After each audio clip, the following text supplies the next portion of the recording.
of this land, and by I'll see them far and long. 'Cause when the night come down for to take me hand in hand, this will be my tale, my vagrant song. This will be my tale, my vagrant song.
The mailman's uniform is dated and worn. He sits on the edge of the road, head in hands. He looks up as you approach. "Can you help?" "Car clipped me. I think my legs...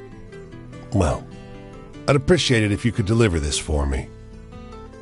He holds out a brown envelope. The letter's addressed to a James Gibson Sr., 120 J Street. But the city stymies you.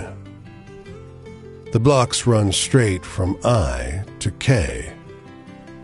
You stop a man for directions, but he shakes his head and laughs. "Someone's playing a joke on you. There's no J Street."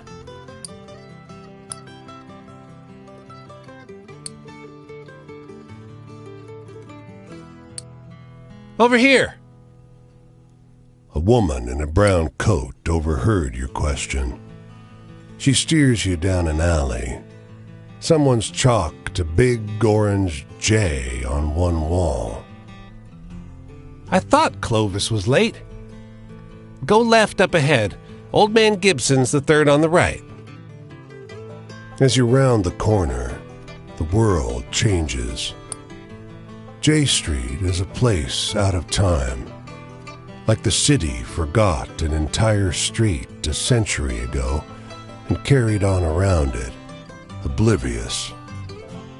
Even the noise and bustle of D.C. can't penetrate this little pocket. The man who answers is ancient and stooped. He peers at the letter. "I think it's from my son. I don't see so well anymore. Will you read it to me?" You tear the letter open. It isn't good news.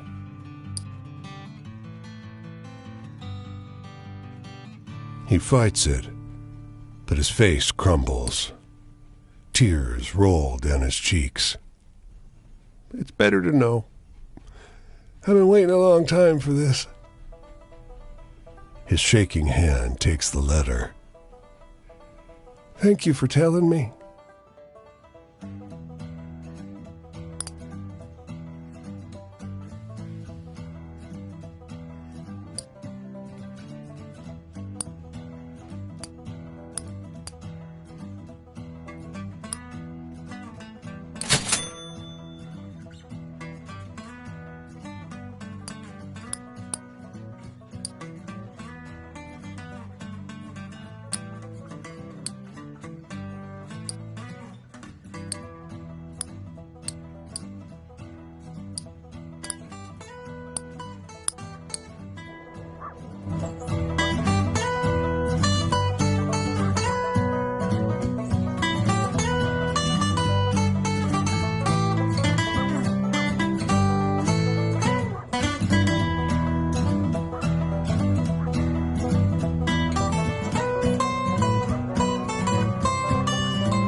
The edge of summer has turned the ocean choppy and misanthropic, and the skies miserably gray.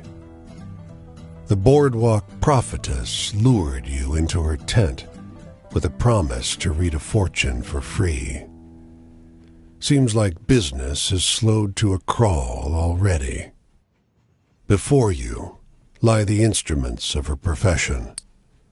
There's tarot cards, Rider-Waite, but also Marseille for traditionalists, rosary beads and costume jewelry, and of course, the centerpiece, a great glass globe. With practiced theatricality, she goes directly for the crystal ball, letting her eyes unfocus as though she can see a great distance into it. She brings up names, places, asks if you've known someone called John, if you have a relative in Newark.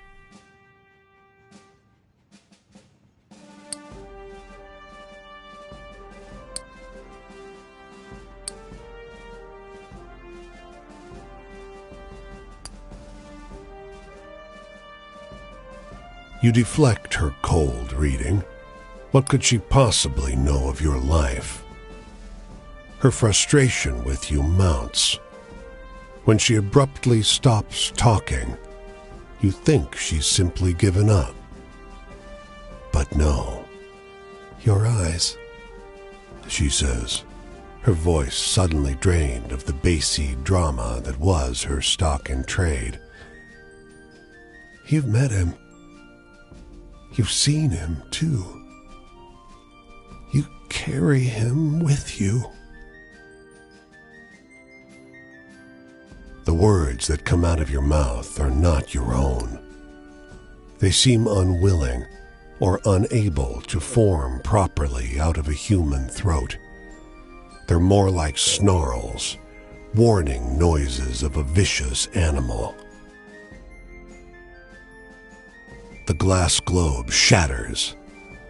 Your vision is hazy, and your body is not your own. You came far to get away from me, the voice lodged inside you says, but this one has a way of wandering. The fortune teller has collapsed, cowering. Consider your debt to me repaid. When you come to your senses, you're lying face down on the rough wood of the boardwalk, sore and weak. An empty patch of wood, cleaner than the surrounding planks, is all that remains of the fortune teller's tent.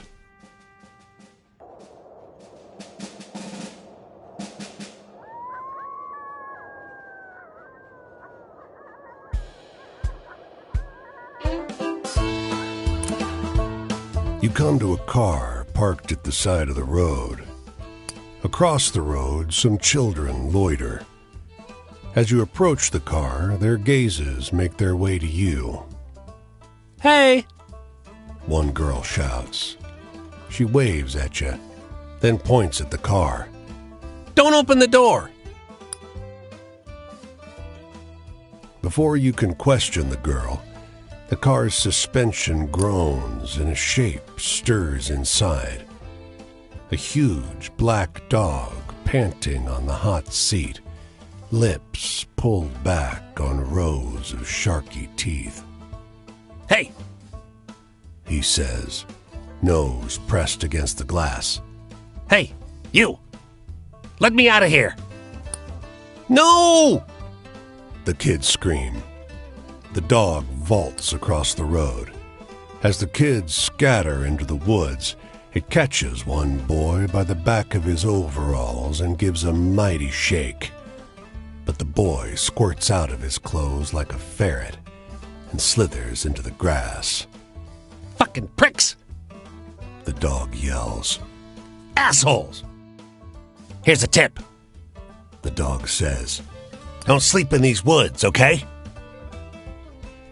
He jumps back into the car and goes nosing through the glove box. Oh, they took my money! He shouts. Oh, they took $100! Oh, damn!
My twin brother Paul and I always got into trouble, but we were good.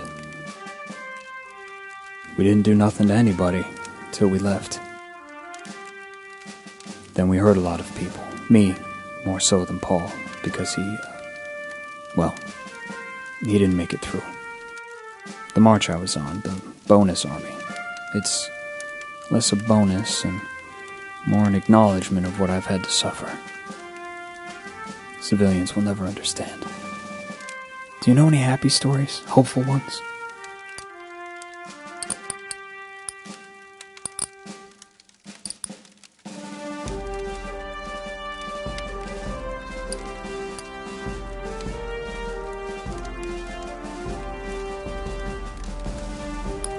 I liked that one. There's some hope left for you too, you know. Don't give it away too quickly. Joy? Getting your hands into the earth and helping something grow. That'll bring anyone joy. Anyone with a bit of humanity in them. Tell me a happy story. Something to make the world seem kind.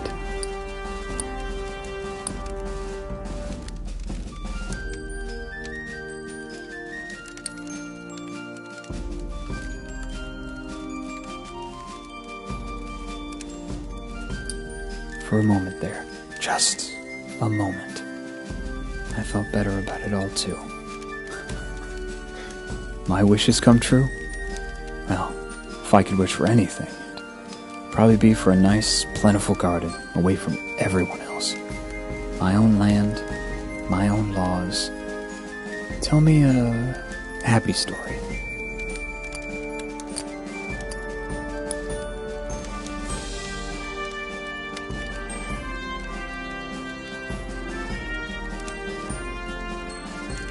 That can't be true. That sounds like a Navy tale. Freedom is getting paid what you deserve, and getting enough to get by. Freedom is the ability to be free of pain. Do you know any happy stories? Hopeful ones?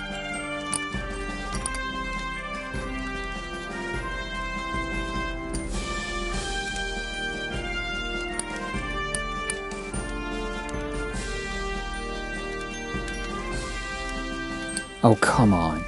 That doesn't sound real. Travel. Well, this walk feels like a little bit of freedom now and again. The flowers along the road make for a fine company. Maybe it'll take my mind off my sorrow to hear about somebody else's. Tell me a sad story.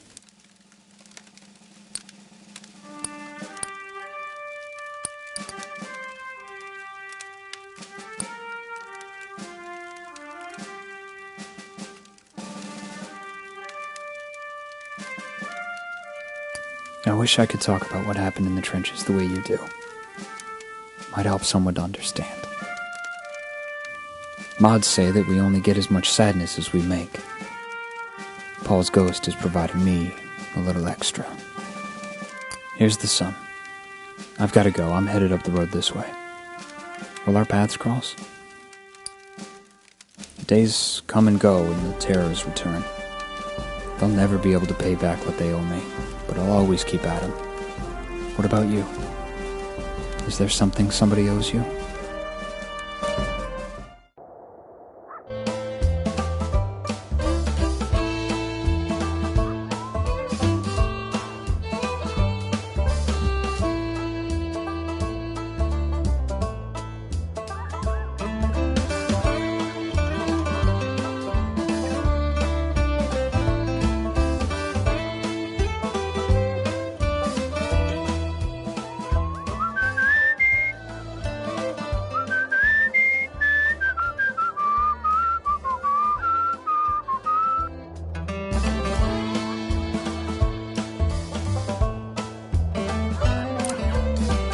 The stream is a clear, reflective shade of blue, unusual in this region where bog iron colors the river's brown.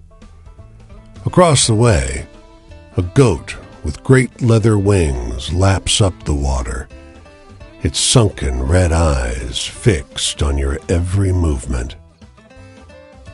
You now notice the unnatural absence of wildlife. No fish swim in the stream. No birds sing in the trees. The winged goat drinks with a forked tongue, only abstractly concerned with your presence.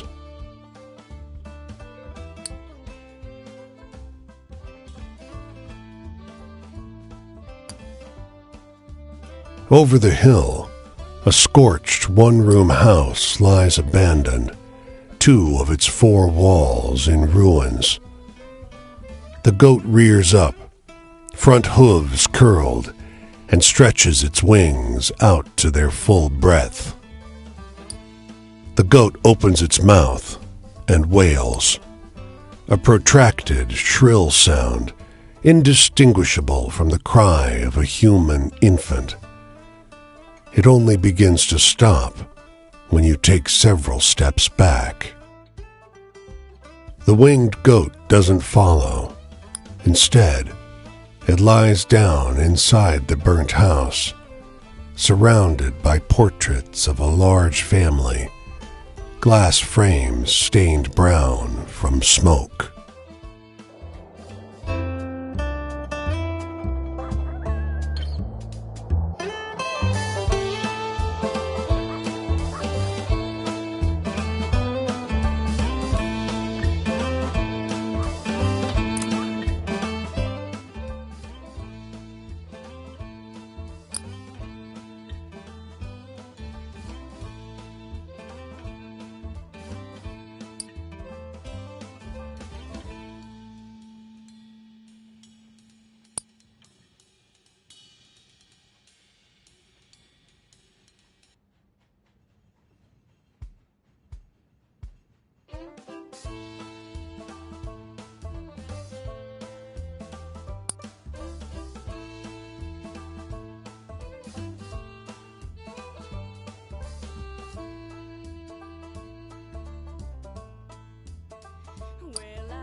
and the sea.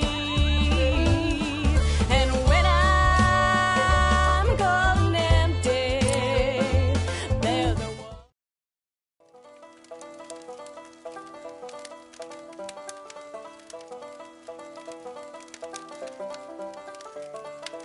You seem an alright sort, stranger. But there are some real bums out there, and I ain't talking about folks who are down on their luck. Got myself run off from a nice spot I done set all up a few miles back for winter. Ain't the first time I've been run off. Let me tell you about the bunch of Judases what raised me. I was oldest, had a brother and a baby sister. The farm was small, but it weren't sad and all full of ruination in the early days. But I suppose my ma and pa couldn't make a go of it. When things started getting depressed and tight, every damn thing started to fall to pieces. First, they stole from us, money we'd been saving or earned, things they could sell. Then they abandoned my brother, letting him die instead of calling a doctor. Then they sent me on my way, saying they couldn't provide no more, that I was too big for 'em to keep. Hey, tell me a funny story. You seem like you still got a sense of humor.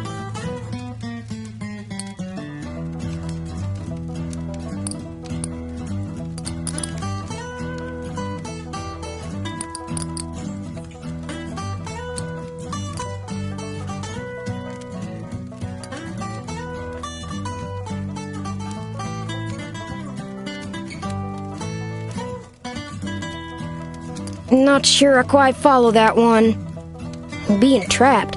I've tried my best to make sense of it all, and from what I done seen, the more you have, the more you're tied down. Responsibility to lash you to the ground so you can't move an inch. Playing a game only other folks are winning. I'm in the mood for something real funny like.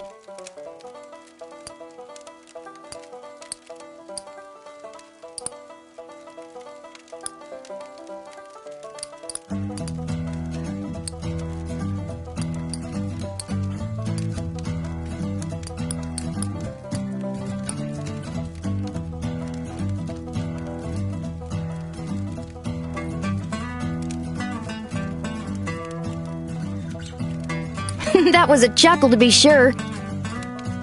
Love? Well, I love these dogs. Took Cass with me when I left. She was the family dog for that, though me and my brother were always the ones what really looked after her. Figured they'd starve her or eat her at the first chance they got, so I didn't ask permission, just got myself ready for a fight. But they didn't try and stop me. You got any stories that are a little sad?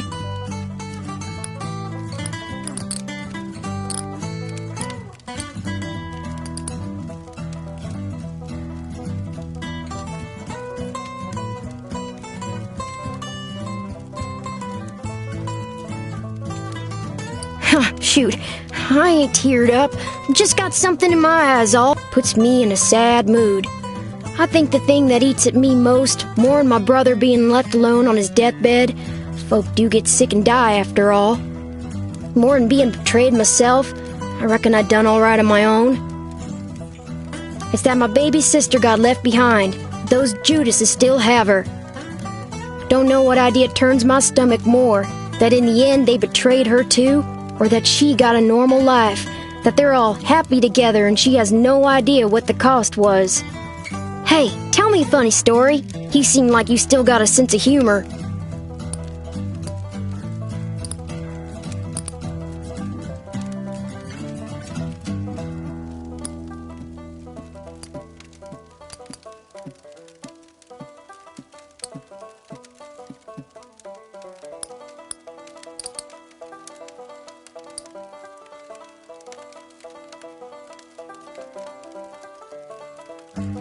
I don't get too much out of tales that are so cheerful. Not enough excitement for me. Joy in my life.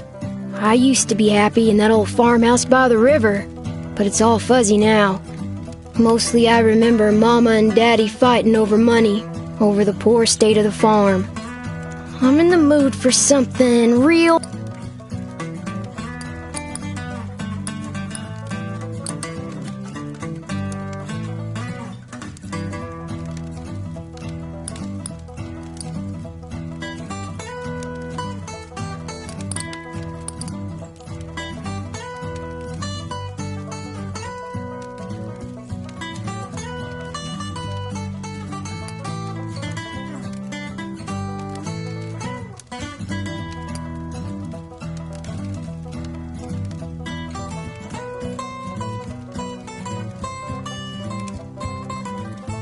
remember that one. A couple good jokes can get you out of a fix sometimes.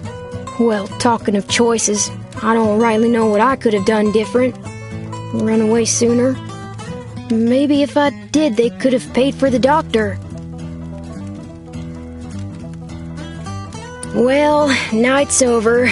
Didn't understand all your stories, but I'd hear more if I see you again on my travels. Look, I didn't mean to drag you down with my stories of misery and suffering or whatever, but you're a good listener. That's rare in a person, you know. But round you, I feel safe to tell the truth. Look, I'm heading up the road this way. Where are you going? I hope our roads cross again, friend.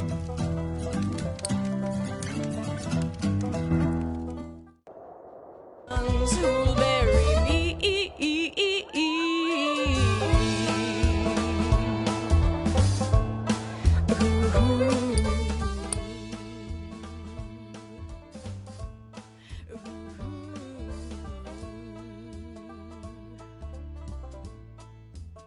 Well, I'm gonna cast my stones o'er the waters of this land, and by I'll see them far and long.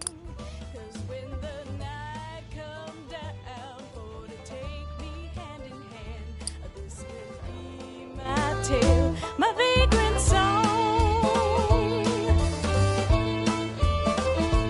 This will be my tale.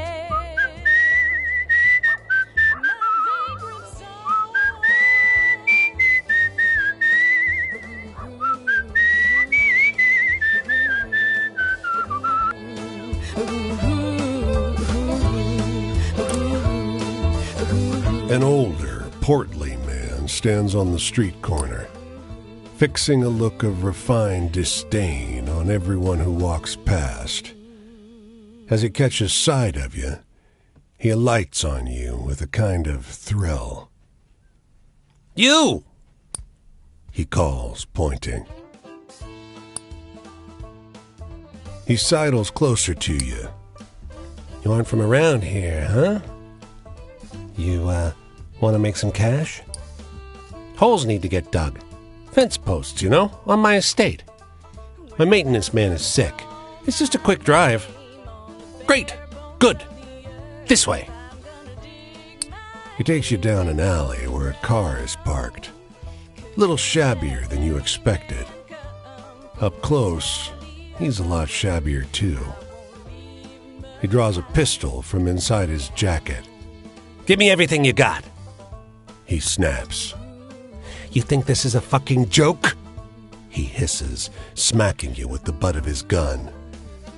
As you fall, you hear the car's engine start. It peels off as you get back to your feet. You watch him just barely avoid clipping a dumpster as he speeds out of view.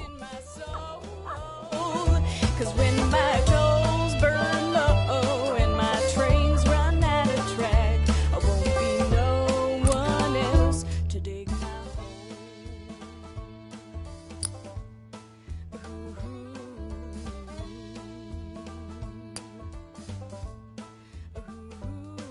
Well, I got no companion except the wind and the sea. And when I'm gone and dead, they're the ones who'll bury me.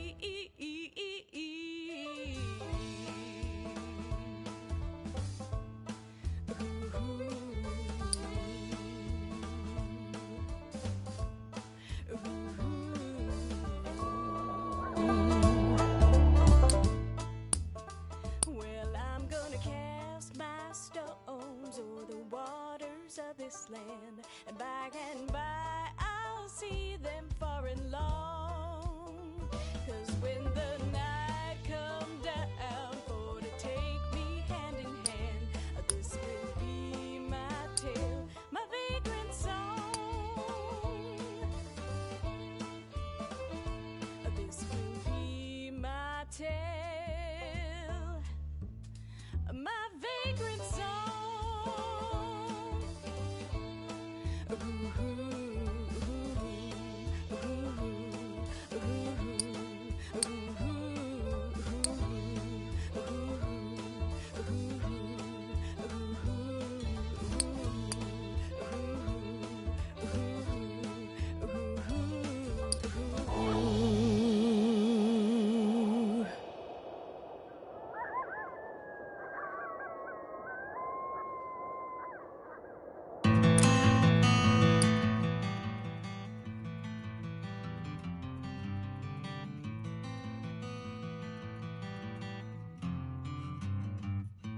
The engines belch black smoke as the ferry churns gray water into froth.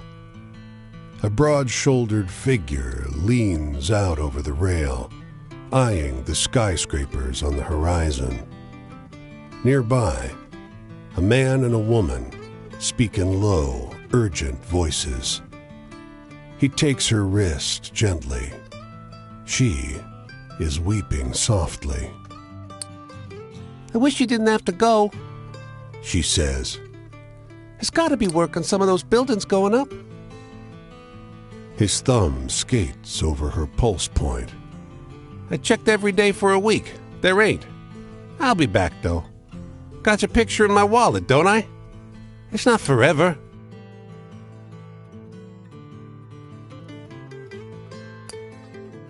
Her words are split by a sob. Might as well be. My parents didn't come to New York for this. She leans against him, the wind tousling her hair. He pulls her to his chest. I'm leaving because I gotta go. If there was another way...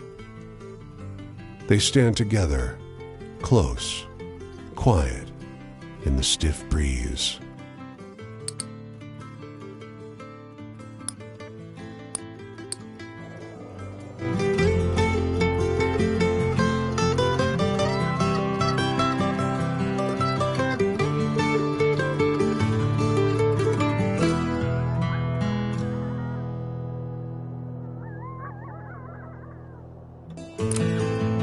He's seen better days.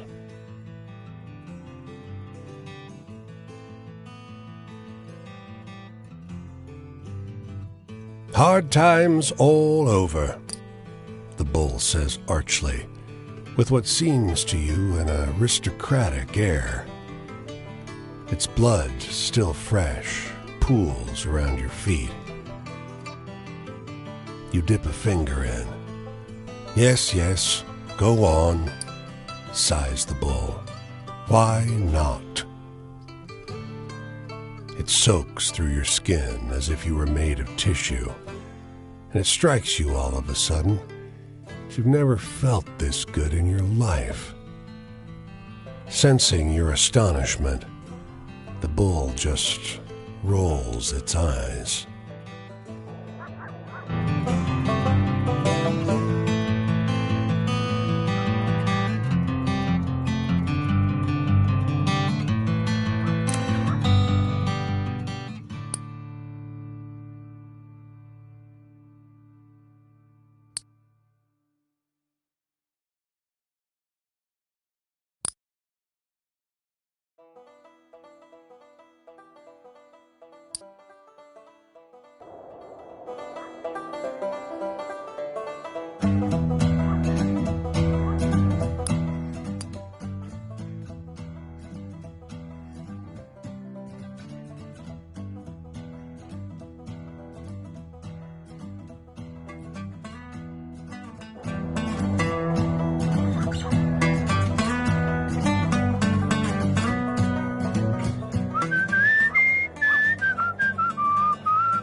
First, Ma and Pa wanted me and Paul on the front lines. They wanted someone to be proud of, and I did as they asked. Then the government wanted me to take an IOU, and I did. When there were no more jobs, I, along with thousands of others like me, went and asked Hoover to pay up. General MacArthur was so scared of us, he brought in goddamn tanks to keep us from tearing apart D.C. Do you know any happy stories? Hopeful ones?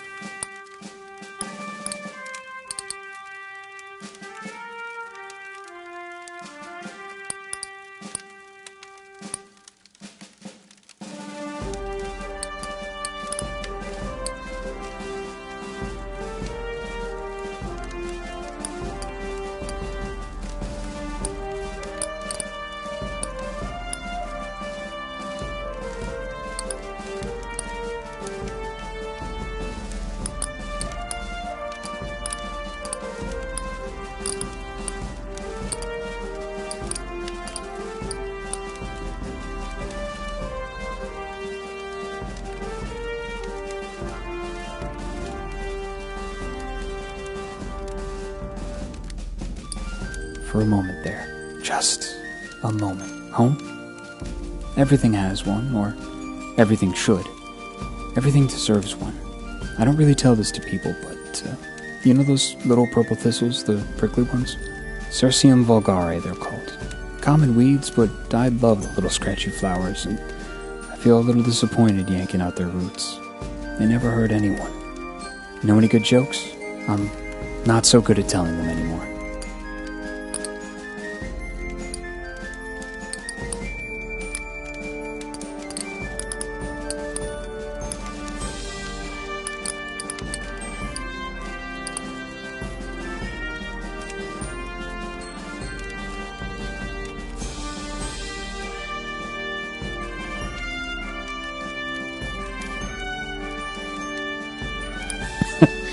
Wish I could tell that one to my sister.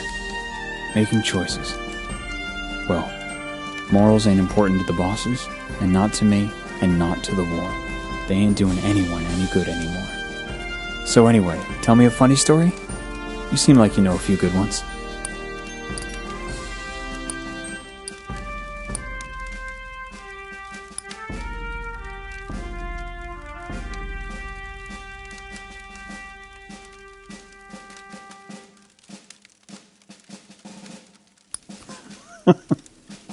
Yeah, Paul would have liked that one. Love?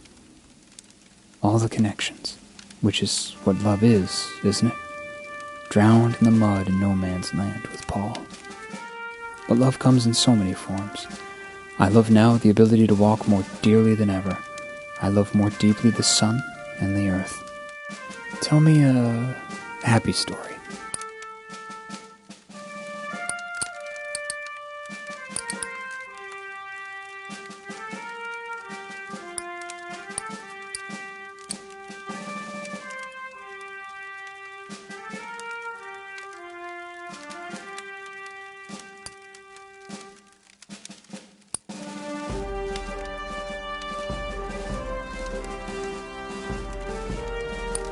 I liked that one.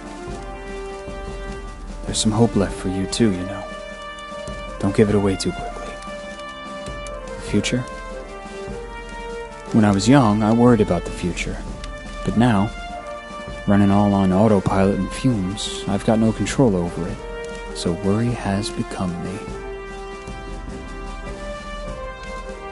Tell me a happy story.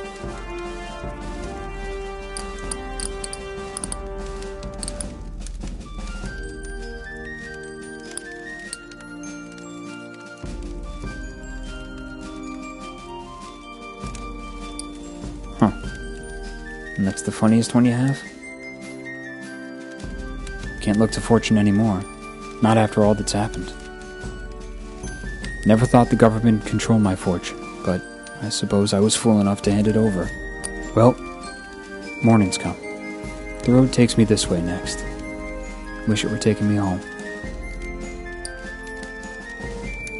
The family always did like Paul more anyhow.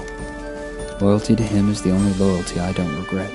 Even the other soldiers of the bonus army. They had families to go back to.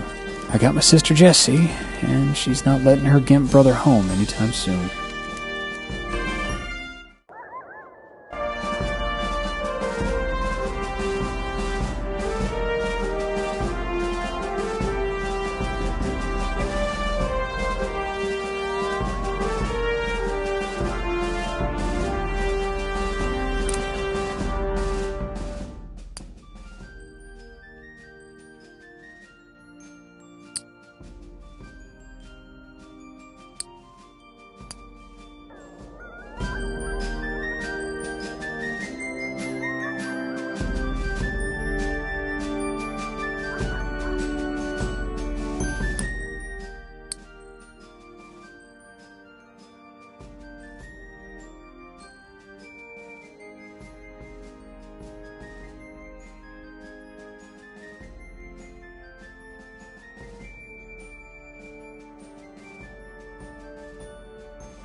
Hey, stranger. It's good to see you. I've been missing our talk since you and I last split.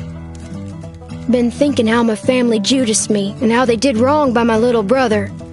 Worrying there was maybe something else I could have done. Here, sit with me. I want someone to talk with about all this. Though I love 'em dearly, my dogs ain't such good talkers. I want to hear a story about ghosts or murderers or something. Scary stuff.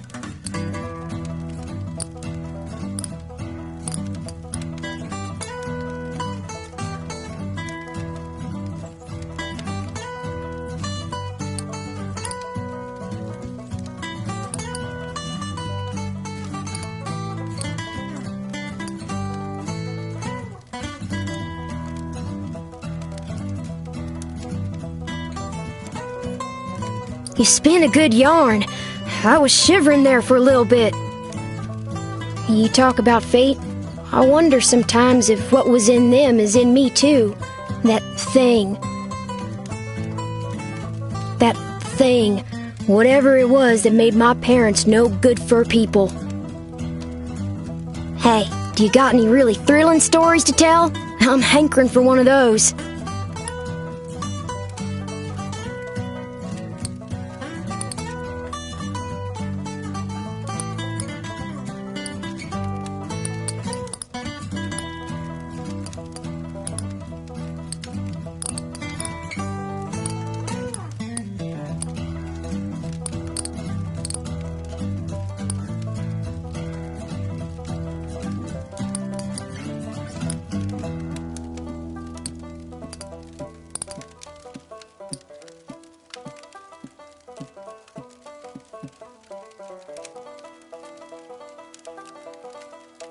Well, I sure was a downer. Give me a good venture tale instead any day.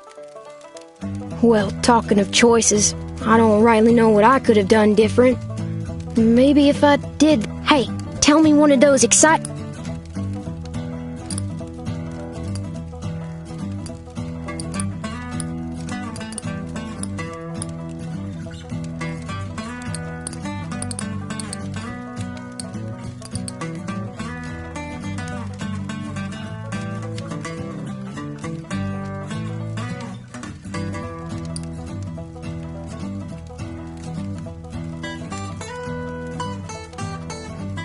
I usually like the scary stuff, but your story needed more punch, I think. Stranger, I try my best not to think on the past.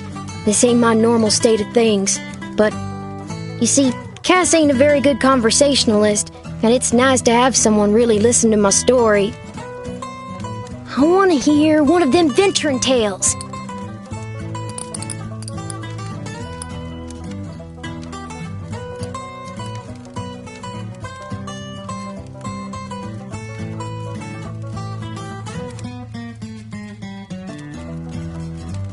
What's the use in telling sweet, happy tales if in to make you snooze?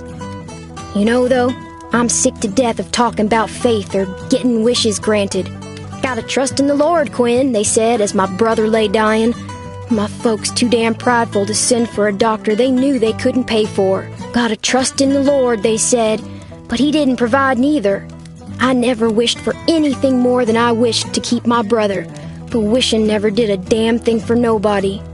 Hey, do you got any really thrilling stories to tell?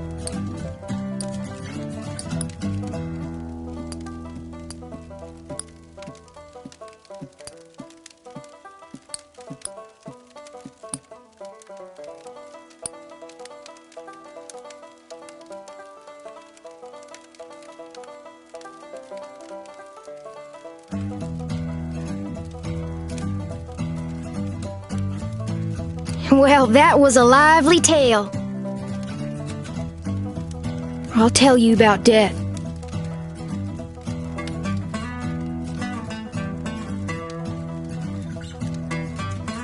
My brother, my little 7-year-old brother, slowly dying as they shouted back and forth about what to do, about money and hope and the Lord's protection. White as a ghost he was, and in terrible pain. Appendicitis ain't no easy way to die, stranger. I close my eyes and I can still see his little face, hurting and confused and praying for a miracle. How can I ever move on from that? Can't run from your own memories, though I surely have tried. My oh my, stranger, listen to me blubbering on about my woes. I reckon it's something about you what brings it out of folks. You're searching for something great, something holy, aren't you? But you don't figure you're gonna find it. And you wonder if it can't be found at all, or if it's just you that can't find it. Really eats at you, don't it? I can see it in you. Anyway, I best be getting on. I think I'll see what's happening up the road. Take care of yourself, stranger.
The rain is coming down so hard, it's a wonder the sidewalk hasn't started to crack.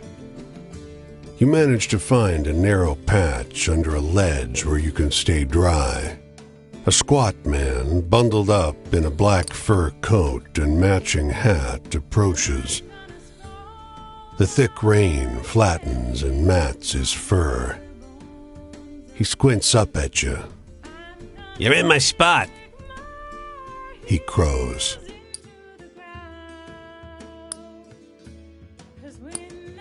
He leans in.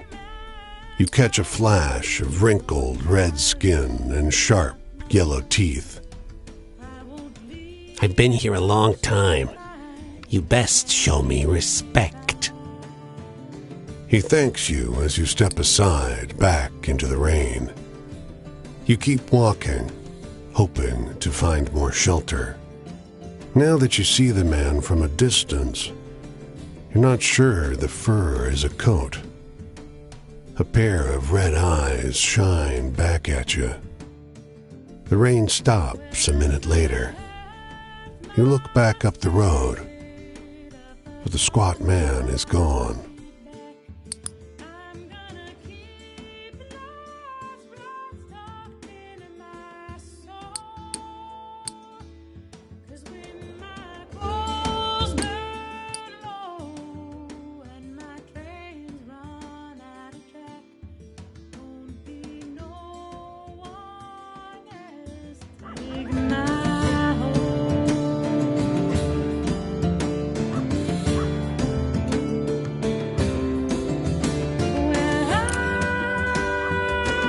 Ride with us a little while, stranger. It's a kind offer.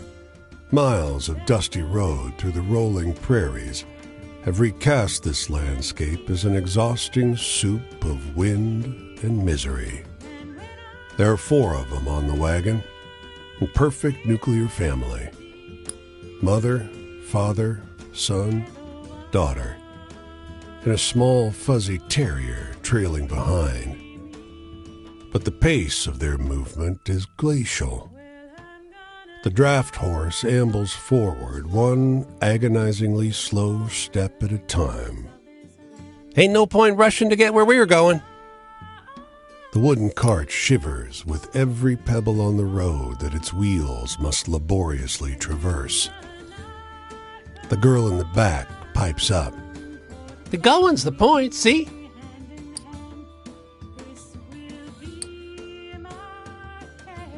Time stretches wearily. The father sometimes makes half-inch adjustments to the horse's trajectory, keeping him from ambling off the road. There is some intimation that they are heading for Oregon, but at no point is it mentioned when they might arrive.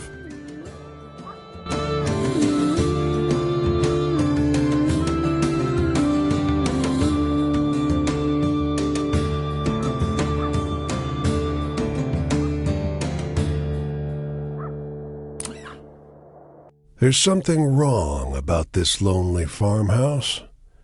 The cows have unusual rain over the porch, and the open door shows a cow lying in the empty parlor. The flower boxes are still well tended, though. There's outgoing mail in the box. The moment you step inside the fence, an old woman screams, Hey! Hey! This is private property! You quickly realize that the sound is coming from under the porch. Indeed, you can see her hollering at you through the slats of the steps. You can see a parlor set up in the basin under the porch. A flowery armchair, a rug, and a little lacquered table. This is an inhabited home. The old lady barks. The cows live upstairs, and I live down here. Above, a cow thumps its hoof. She twitches and startles. That's right. She shouts. I'm a grown woman. I can live any way I please. She shuffles to her chest of drawers and digs out a packet of rock candy in wax paper, like a grandmother saves for her grandchildren. She hurls it in your face. Thank you for visiting. Now get out.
When everything has left you, all that remains is a peculiar peace.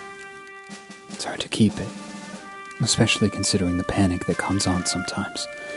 Sometimes when it's hard to breathe. Truthfully, the leg being gone is bad enough, but the way people look at you, that's when I miss being whole the most. So anyway, tell me a funny story? You seem like you know a few good ones.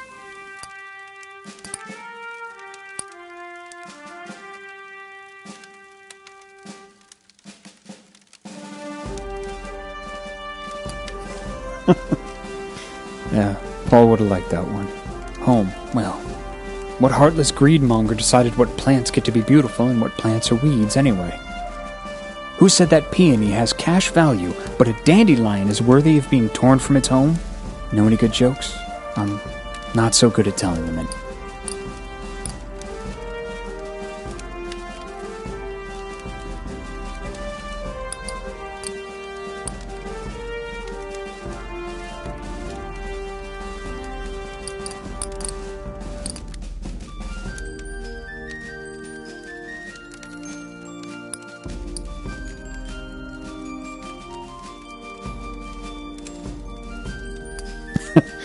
Wish I could tell that one to my sister.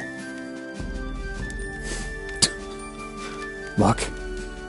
I don't know how to think about that anymore. When did my luck run out? How many other men got scratches from that rusty barbed wire? How many yards of wire on how many deadly fields led to the scratch on my leg, the one that took my own body from me, that made me a burden? Know any good jokes? Not...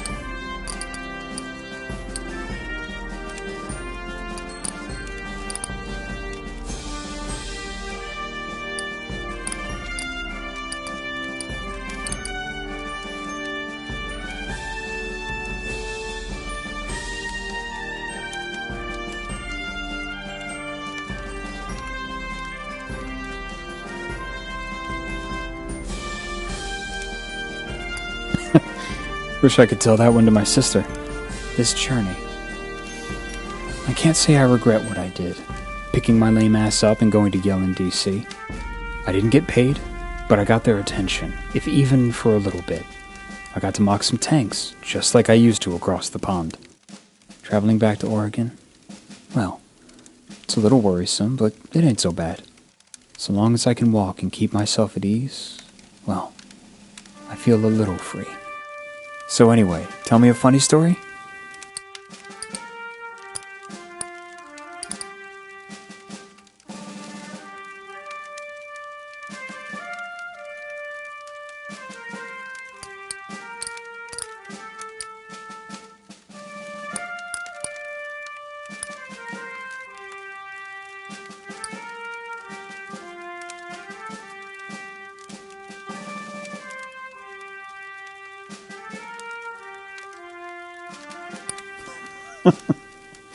Yeah, Paul would have liked that one. Trust? I never really considered trust an issue till I got back and my leg was rotting. I didn't trust the doctors, I didn't trust my sister Jessie, but once the leg had to go, she actually helped me take care of it. I could actually trust her. Did my mistrust cause my problems? Should I have had faith all along? Tell me a happy story.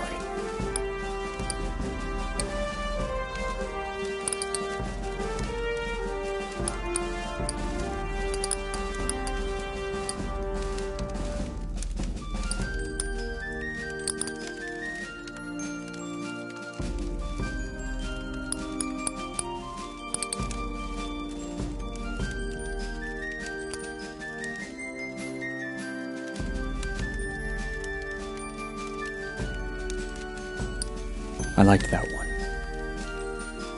There's some hope left for you too, you know. Don't give it away. Joy is a clean garden, a clean life, with my favorite plants all growing together proudly. I'm not sure that I'm capable of enjoying people anymore, but the plants are good company. The night's over. I should be getting ready to go. I'm headed up this way next. The journey's long, but it's not cruel. There's cruel people in the world, but the road and the mud don't mean anyone any harm. The little flowers in the ditches don't. Look for me, maybe. Perhaps we'll see each other again.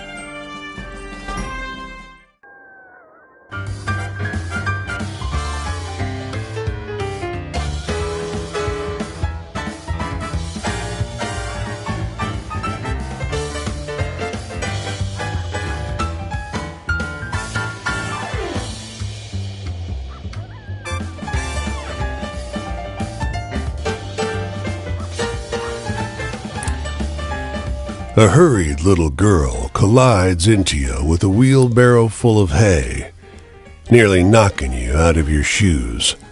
Oh, I'm so sorry.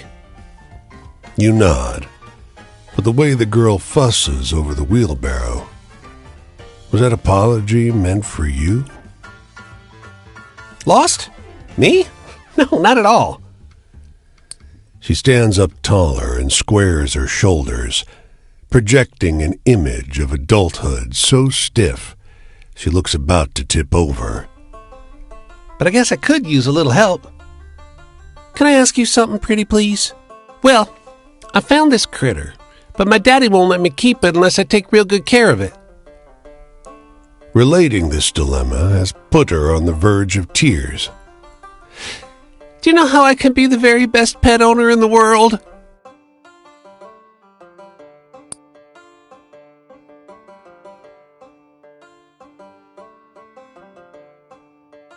The girl bursts into hysterical laughter, like she just heard the funniest joke.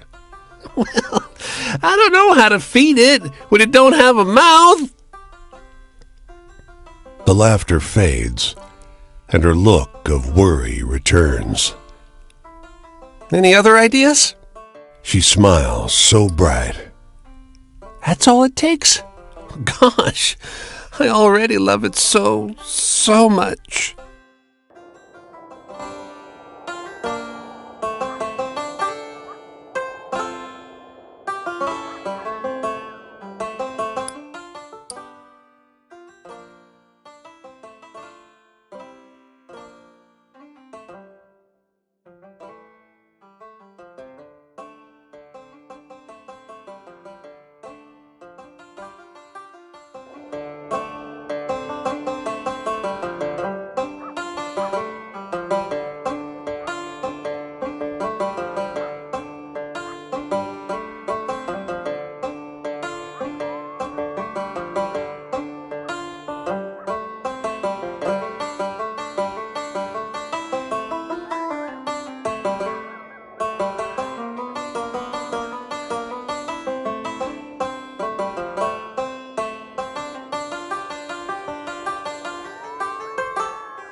Over a shared, crusty loaf of bread, the farmer notices you looking at a prominent, tattered scarecrow in the field. Oh, you like old Barney? He asks. Does a damn good job scaring the vermin. Shame about the real fella. He was a funny one. Old Barney hiding out in our stables and lofts, just passing along. We liked him. Well, all except the sheriff. Barney never harmed nothing. I sometimes shared bread with him, just like you here. When he disappeared, leaving just the clothes we gave him, I figured I'd put him to use. Never got to know his proper name neither. Across the field, the wind in the corn whispers. Or is it the scarecrow?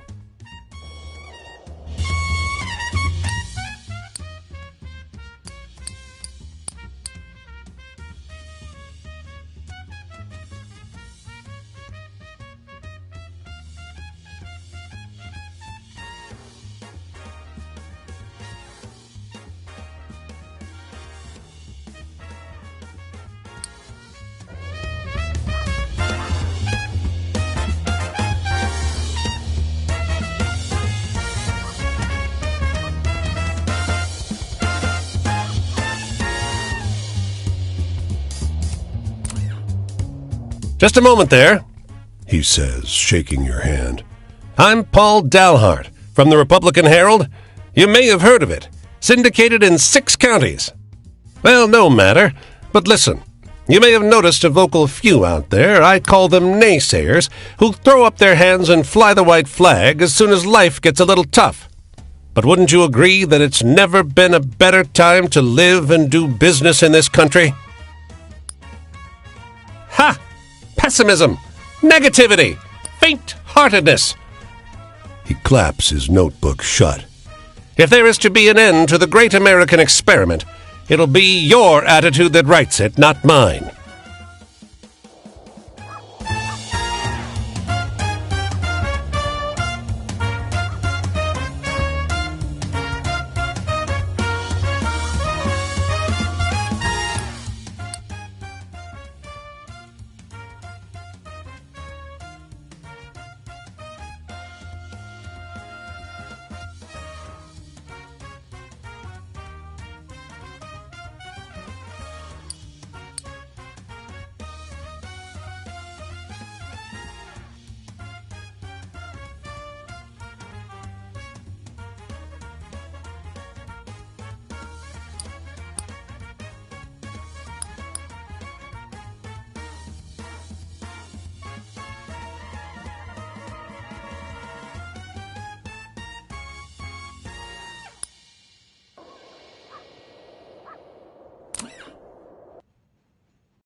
Why, hello there.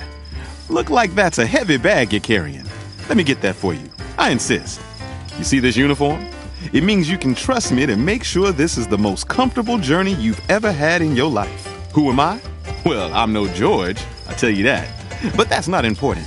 This trip is about you, friend. Anyway, you must have some funny stories to tell. Share one.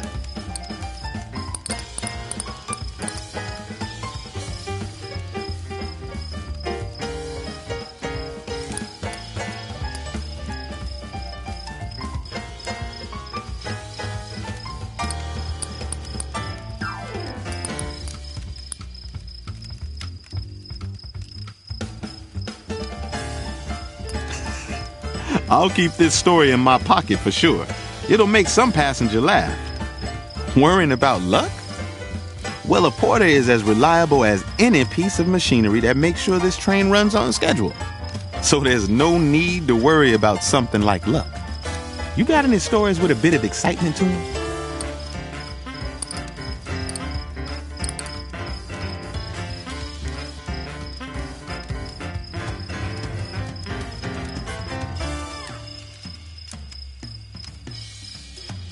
Didn't I hear that story on the radio? You told it better, though. Authority. Hopefully people who ride in a Pullman car feel a little of that.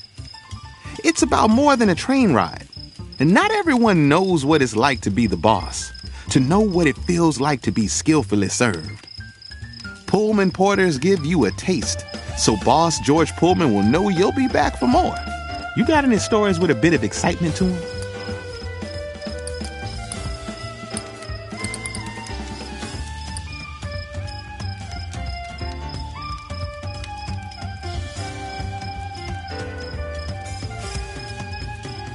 Not sure my brothers will find that one particularly scary.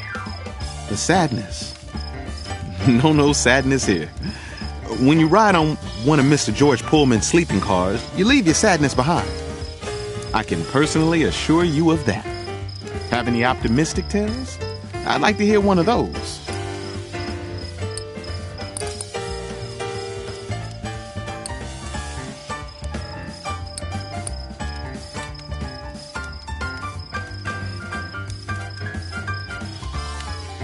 Just like I told you, friend, miles of smiles.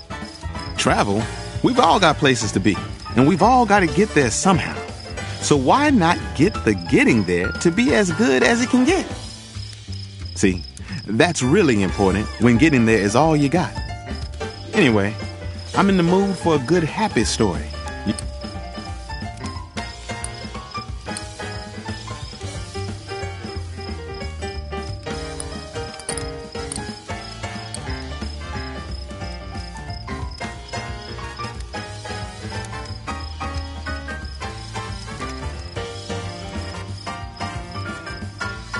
So, does that one scare you? Not sure about me. Traps?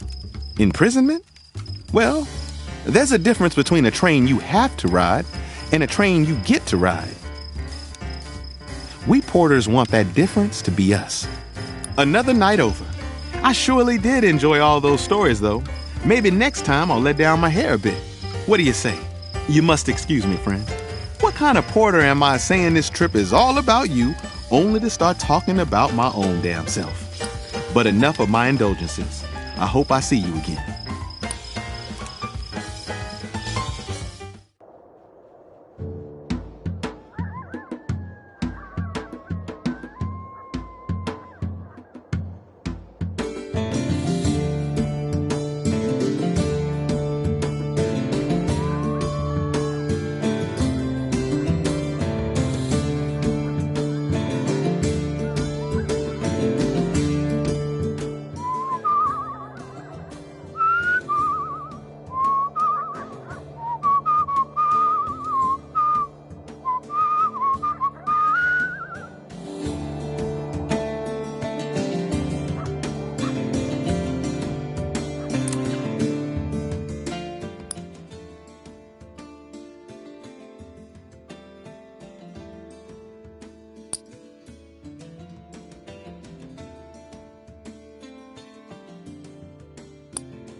Deep in the fields, you come across a group of young men clearing weeds and sod from a roadside plot. Pitchforks flying, weeds dying. You almost don't notice that the dark lump beside them is a dozing boy, lying smack dab in the middle of their work. There's an odd frenzy to the way these boys are ripping the sod apart. When they notice you approaching, they jog over and stand silently between you and their sleeping comrade. The youths share nervous looks. The oldest steps forward. Get going, he blurts, leveling a pitchfork at your gut. His hands are shaking. He seems serious.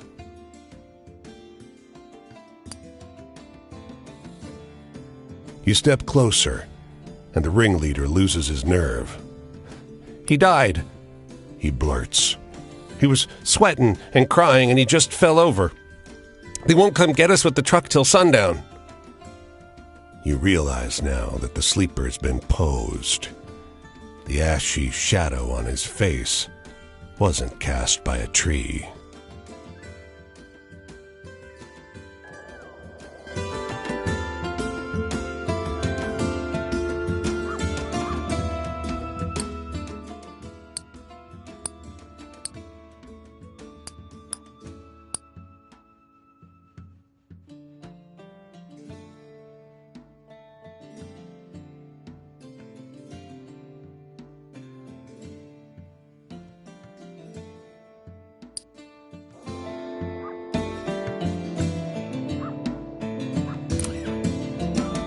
woman waits while a man in a truck fills 2 of her buckets with scoops of whitish powder from a bin. She sees you staring. Want to make some cash? She takes you up the drive to her farmhouse, where her son and daughter are mixing something in a metal barrel.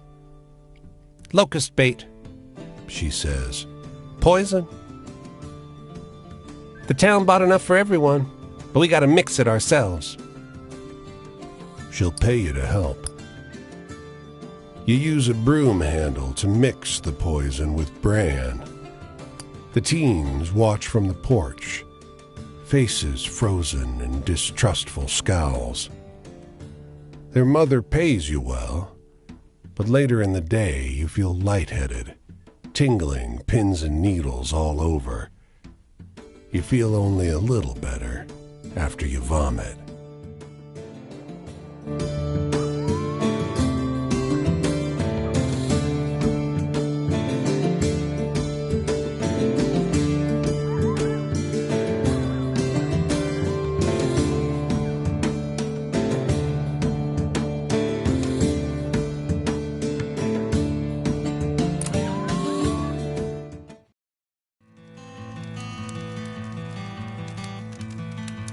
I don't know you from anyone. But maybe in the end that don't matter so much, so long as we're after the same things. A little firelight, a little morsel, a minute or 2 of company. Well, I ain't got much, and I sure ain't got more than that. I'll share what I have. You'll do the same for a stranger one day by and by. See anything exciting out there on the road? Mostly I just seen dogs.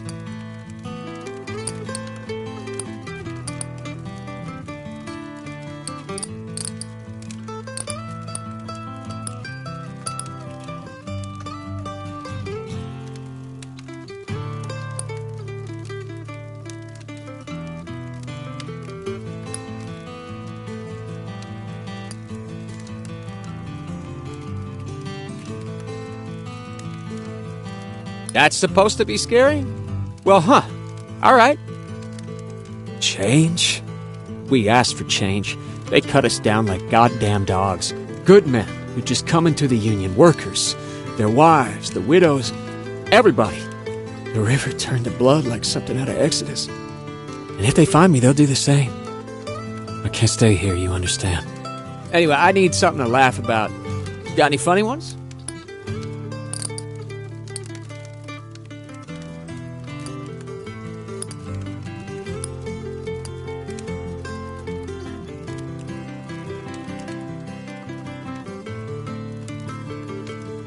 Come on, that's all made up.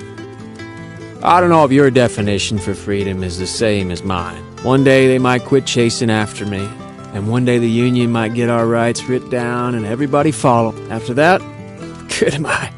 Nothing left to organize. I'm a miner again. Nothing left but to go back down and get coal.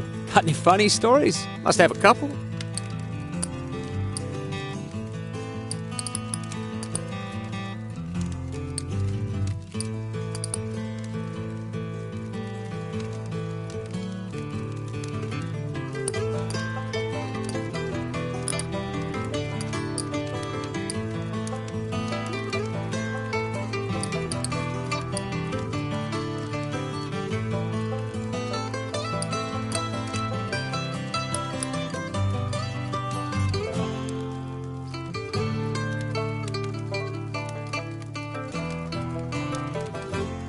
Oh boy, you watch out now, I'll start chuckling. This country? Pretty here. How many human bodies you think it's built on? I'm just being figurative. Mostly. I need a laugh. Know any good jokes?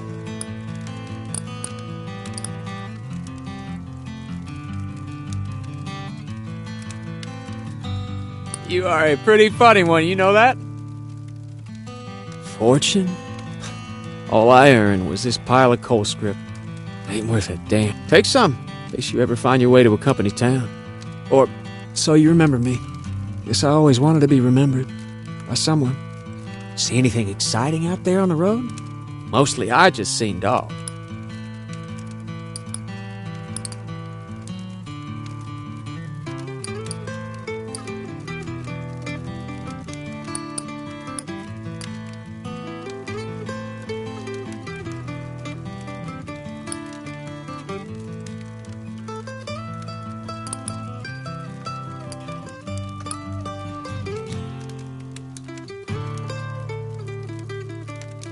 Are you trying to scare me? Every man in the last meeting I ran could tell you a story scarier than that right off the top of his head. Family. Once there were 4 of us, and it was just my poor ma and me. Could I do but go to work for her? It was the end of my playtime. No more song and dance. Here comes the dawn. Headed out this way. Can't say where specifically. My safety and yours, you understand.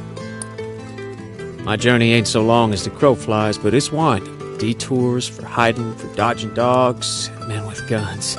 See, I don't have to run from you, though. If we run into one another out that way, maybe we'll share a little fire again.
Here.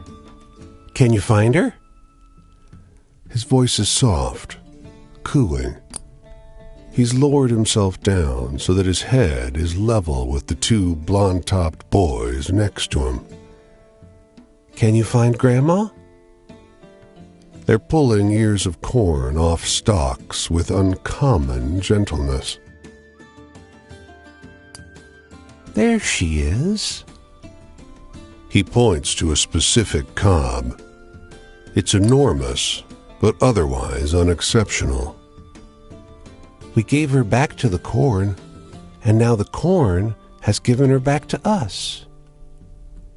One of the boys, awed, reaches out with a reverent hand to touch the cob. This one's not for eating, the man continues. No, this one we keep. Come on, boys. We better get home before dinner time. Harvest starts tomorrow. He turns to lead his children back towards where you're standing. He seems beatifically distracted as he gingerly carries the pristine ear of corn in one hand, never noticing you. His children tail after him. One of them, his blonde mop of hair mirroring the bright yellow maize, seems to glance at you, but not really understand what he sees. And there it is, subtle but perceptible. A patch of red spots on his face, fuzzy and fungal, like the omnipresent rust that you've seen on leaves here and there in every cornfield. Except this one, of course.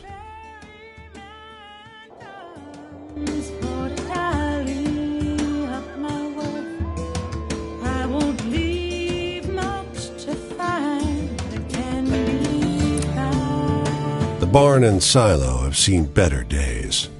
One big storm might bring the whole structure down. A man hollers. Ken? Ken? I know you're here, boy. He sees you and lopes across the field toward you. You seen a boy around? About 14? He sighs. My boy is missing. I haven't seen him since last night. He swallows. He ain't the type to run off, neither. Can you spare a minute to help look? I'm worried sick. The interior of the barn is dim, even with the great doors thrown open. You check the animal stalls, but find nothing. As you look up to the loft, you spot a gap in the roof. A bit of cloth hangs down. Perhaps a shirt. You climb the ladder and make your way across the roof. A trail of empty beer bottles leads you past a discarded shirt and to the base of the silo. You climb up. There's a hole in the silo roof, a rupture where rotten wood gave way under something large. You maneuver your way along the edge, keeping your weight off the rotted panels. You poke your head inside. He's there, half submerged in the grain. He's been dead for half a day at least. The man's waiting at the bottom of the barn ladder. Anything? There's a spark of hope in his eyes. He chokes back a sob. I told him not to go up there. I told him. He looks up at the tower, then turns to you, tears tracking down his grimy cheeks. Why didn't he listen?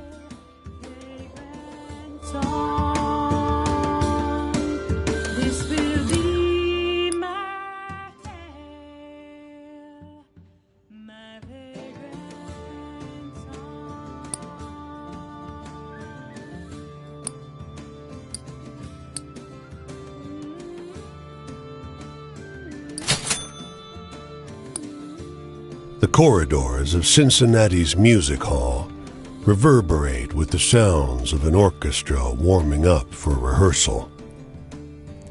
If we unbolt the light rig, we can crush him, says a voice up ahead. No, another answers. Hiding Baldy's baton will be sufficient to stop the din. The tuxedoed men are slightly transparent. Mustachio on the right has his arms folded. The weaselly one on the left scowls. They start at your arrival. I'm gonna undo those bolts. Weasel feature vanishes into thin air. Damn it all, says the other man. We used to be members of the orchestra until, well, you know. Patrick doesn't care for the new blood. It seems like talent died with us, so he does his damnedest to stop them playing. But I can't allow violence against fellow artists. Help me stop him. With the right tool, you can banish them from the hall. You see, no spirit can stand the sound of the purest of all instruments.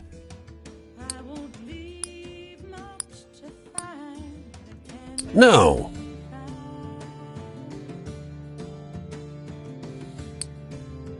No. No. He shakes his head, exasperated. No. The triangle. The orchestra has one, but their percussionist's a sop. He never hits it right. If you can get there, you can ensure the only thing brutalized here today is Chopin. The orchestra is midway through practice. They're in dire need of it. The percussionist dozes on his stool. Everyone's oblivious to the muttering from the lighting rig. You sprint down the aisle and elbow through the incensed musicians. The percussionist falls off his stool as you clamber over his xylophone. You grab the beater and bring it down onto the triangle, eliciting a pure, resounding note. And The rafters ring with laughter.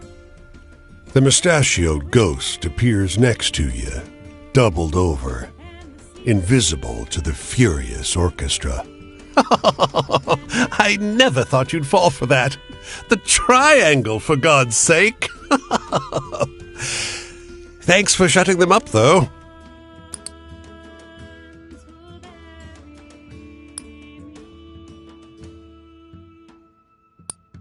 Well, I'm gonna cast my stones o'er the waters of this land, and by and by I'll see them far and all.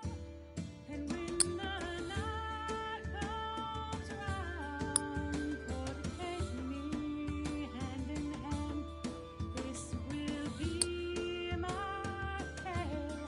Fragrant song. This will be my tale, my fragrant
It's a funny thing, someone looking right through you.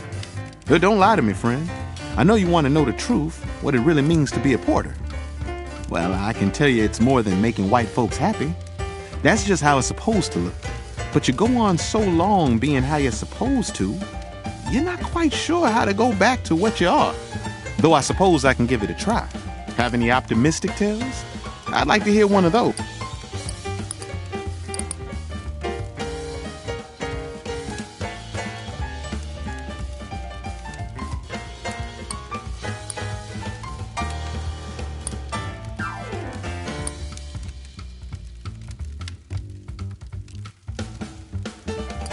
Just like I told you, friend, miles of smiles. When they want to liven spirits up, to bring each other joy, all railroad folk tell the story of the still driving man, John Henry. But only us porters talk about Big Old Daddy Joe, the best porter who ever lived. I've always been more partial to that tale. Anyway, I'm in the mood for a good...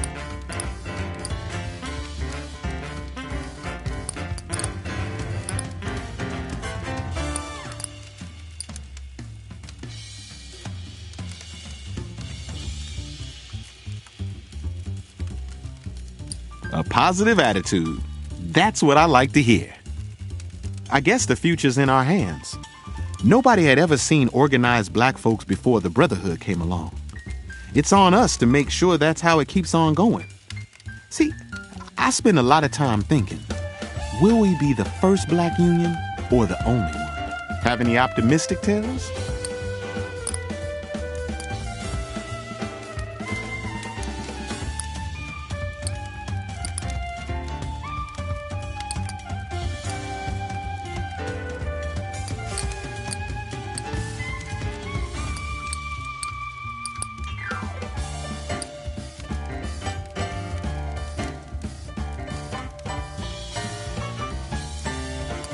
I'm not sure I get it, friend. It's hard to have faith in a person if you never really know him. And let me tell you, it's hard to really know a porter. At least to know more than what he wants you to know. You can let him completely into your life, and he'll keep you in the dark about his.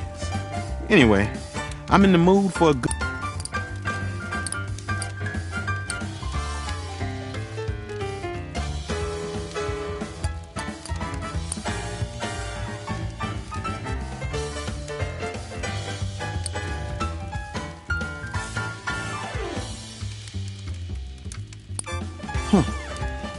Who finds that one funny? Oh, love. Yeah, porters like to spread news amongst ourselves. And nothing is more newsworthy than a phone number a pretty little Piola just happened to leave behind. Don't tell anybody, but that's how I met my last girl in Harlem. Anyway, I'm in the mood for a...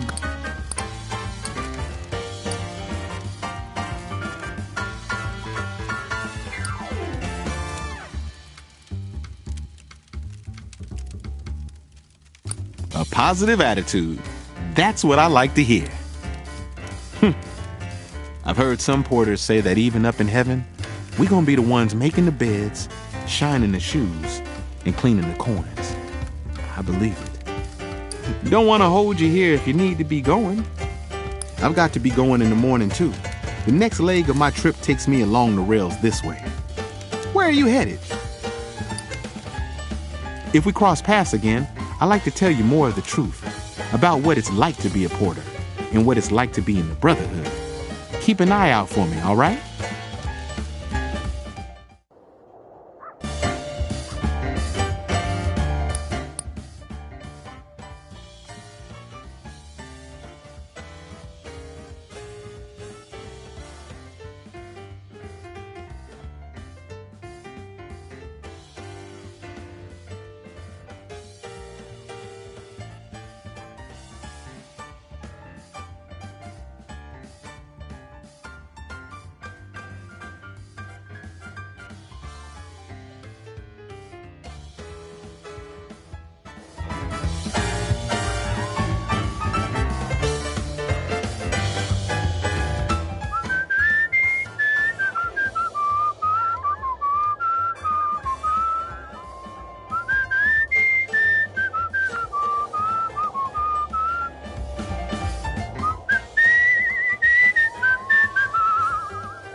Stacks of suitcases grind the parked Model A deeper into the dirt.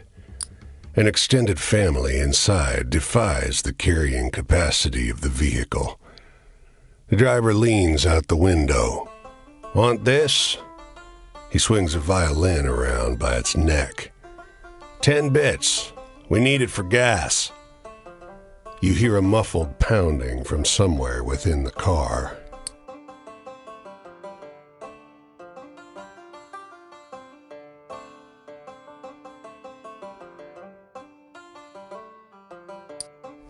6 bits, then. We need it for gas. The pounding becomes frantic. The back door breaks open, and a girl crawls over the laps of dusty bodies. Don't you dare! That belongs to Louise Ames, She shouts at you. Louise Ames! She's dragged back into the writhing nest of limbs, and the door slams shut. On your way, the driver tells you. You go.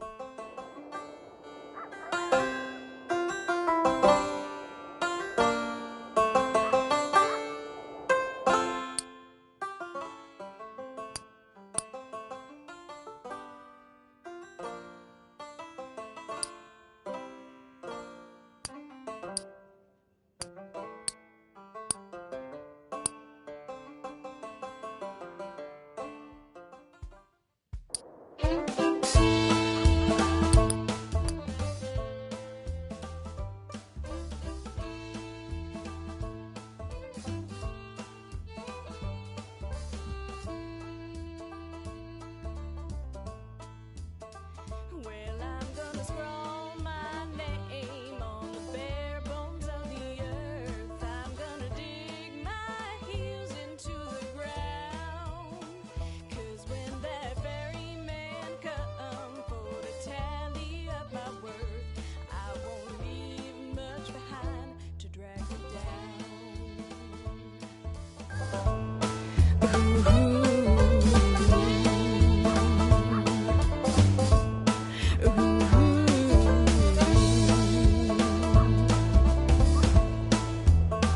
Well, I'm gonna heft my spade up upon my weary back.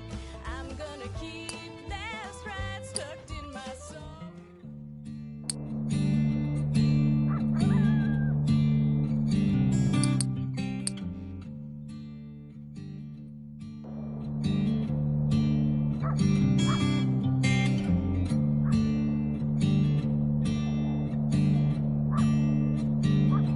Well, I'm gonna scrawl my name on the bare bones of the earth. I'm gonna dig my heels into the ground. 'Cause when that ferryman comes for to tally up my worth, I won't leave much to find that can be found.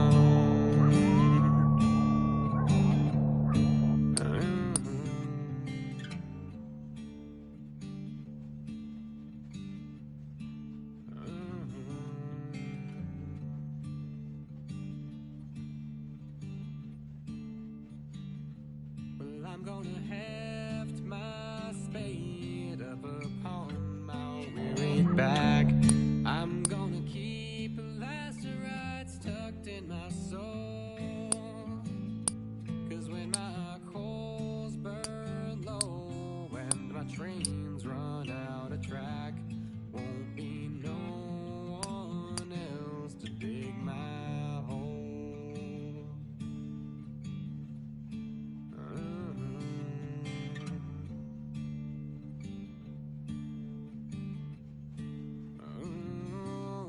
Well, I got no companion except the wind and the sea. And when I'm cold and empty, they're the ones who'll bury me.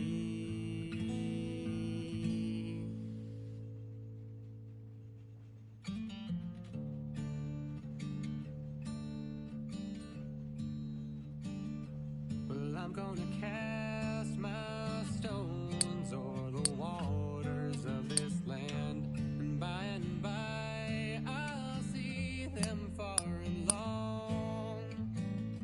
When the night come down for to take me hand in hand, this will be my tale, my vagrant song. Yeah, this will be my tale.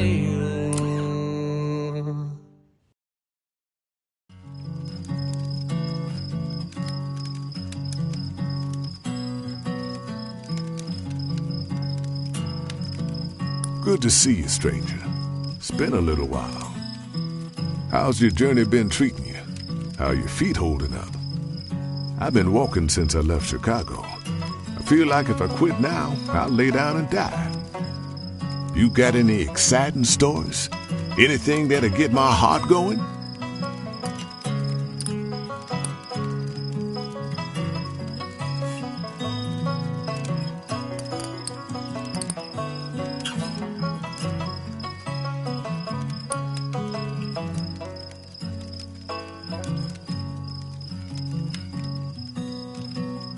Damn, there's one surprising tale.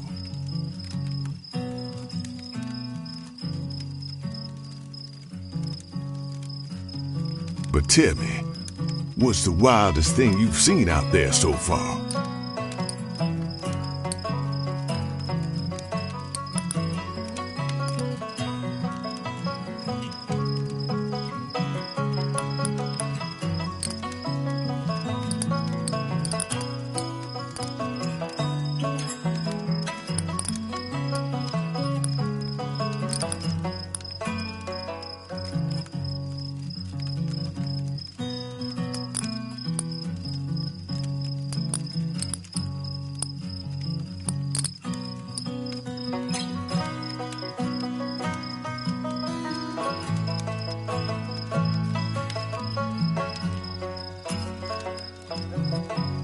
Now that's a story to keep a man on the edge of his seat. Bondage.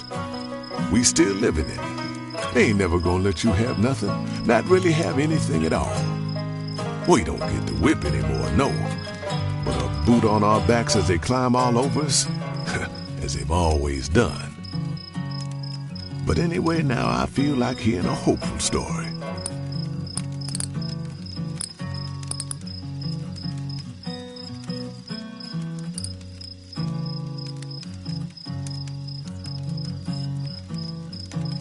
Good to hear a story that's more happy than the world really is.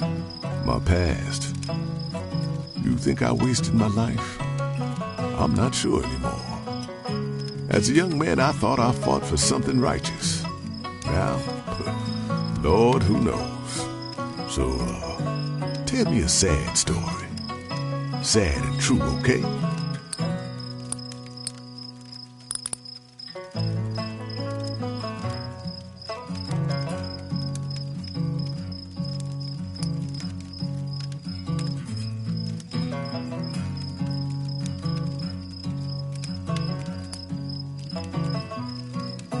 Sadness. Well, it only starts to hurt when you stop and think a while. Best to keep walking till you don't feel anything at all. Got anything that'll make me laugh?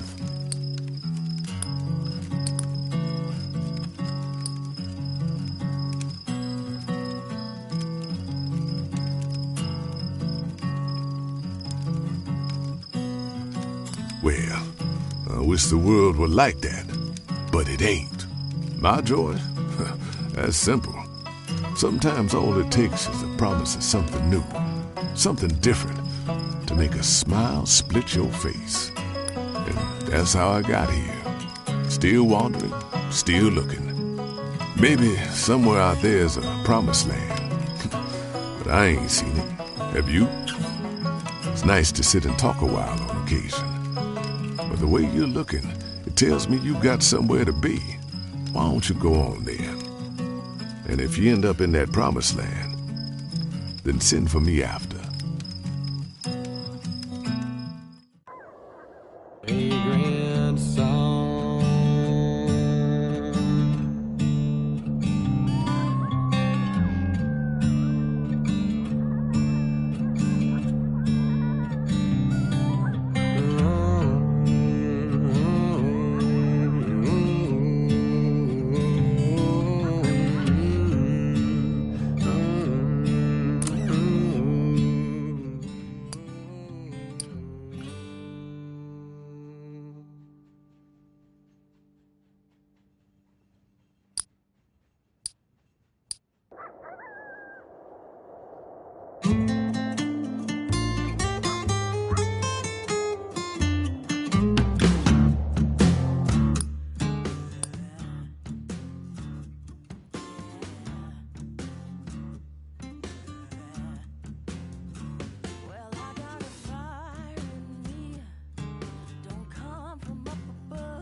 feel.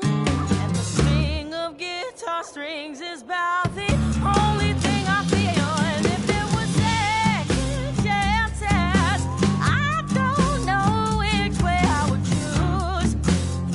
Oh, yeah, the thing about down is I need this soul sucker blues.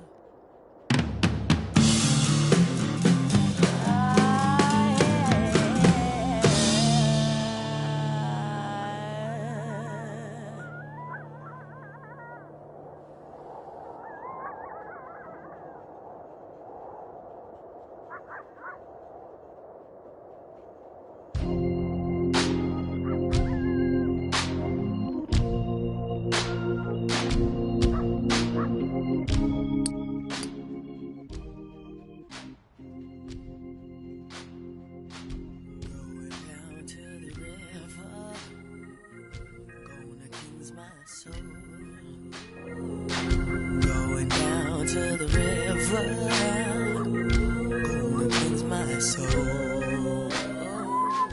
That current gonna take firm hold of me. That water gonna make me whole. Going down to the river, gonna cleanse my soul.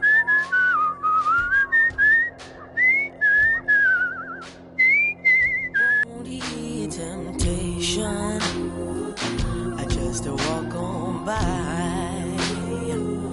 Won't heed temptation, I just walk on by. Yeah, the devil gon' lay his snare for me, but his power I will deny. Won't heed temptation, just walk on by.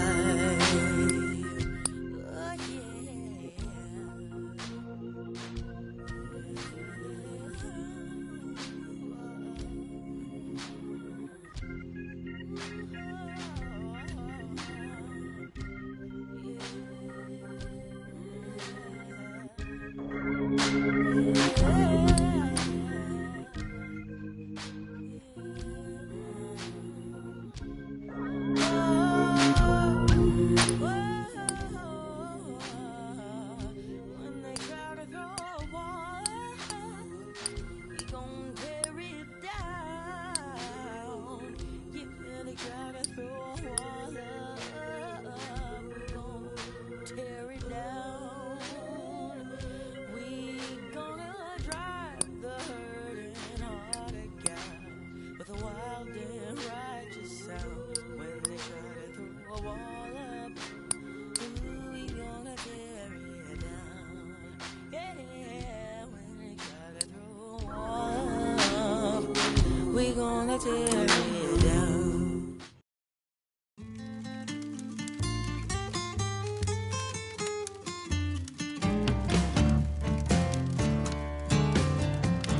There's a song called Good Rockin' Tonight, written by Roy Brown. When I heard it, I thought, there ain't nothing special. Sounds like a gospel, but it's about making love. Ain't the sort of thing they play on the radio. And I heard it again. Wynonie Harris sang it. Then it was something else. Then I knew exactly the deal Wynonie made. Ooh, now I'm in the mood for a story with a bit of that tragedy to it.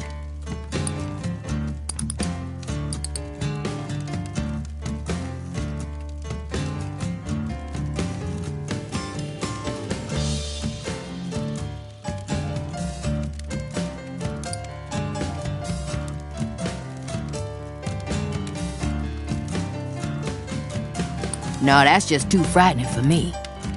Sadness. Well, you ever wake up already silently screaming in your head? Have you ever begged for 10 cents? You ever bite your nails to the quick? You ever look at a flower and hate it? Ooh, how about a story about the dark and scary things in the world?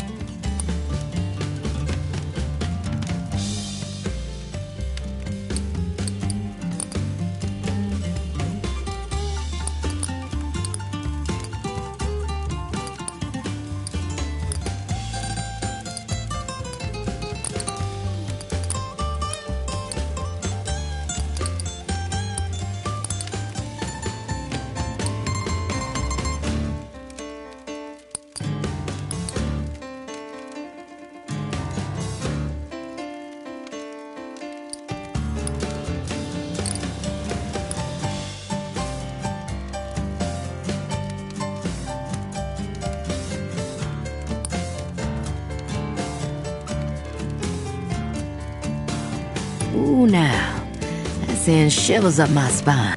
Traps. This life is a prison. And sometimes I laugh because I made it. I made this whole world, and now I'm trapped in it. Ooh, how about a story about the dark and scary thing?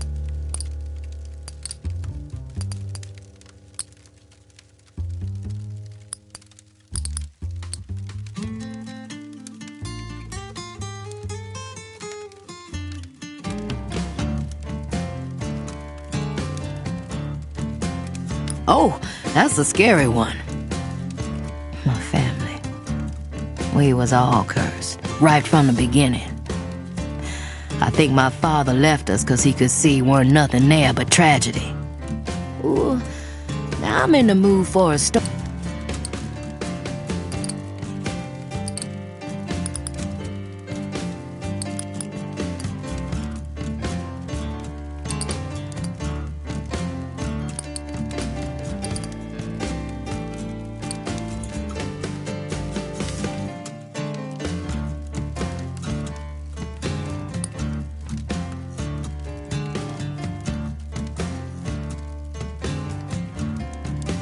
Oh, now, that pain, death. I'm dead. It's true. I'm dead, stranger. It's like the world spins, but I don't move. I can rock and roll, but no one cares. Don't get shows no more. I sang for dimes again. Ooh, now I'm in the mood for a story.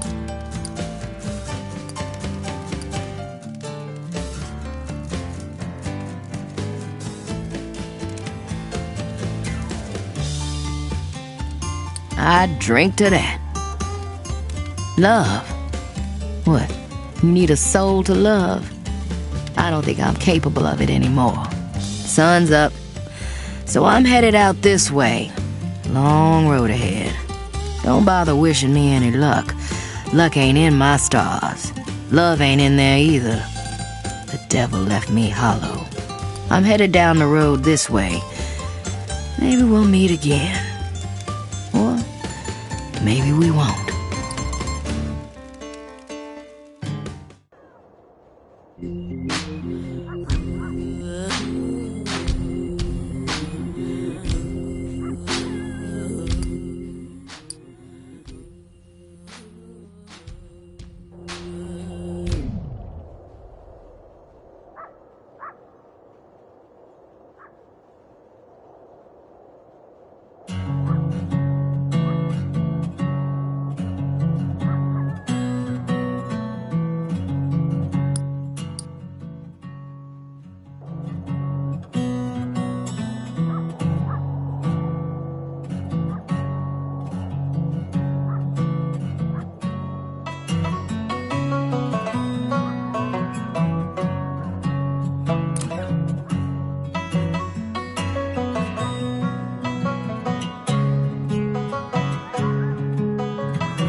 It's the midday, and yet this whole neighborhood is eerily quiet.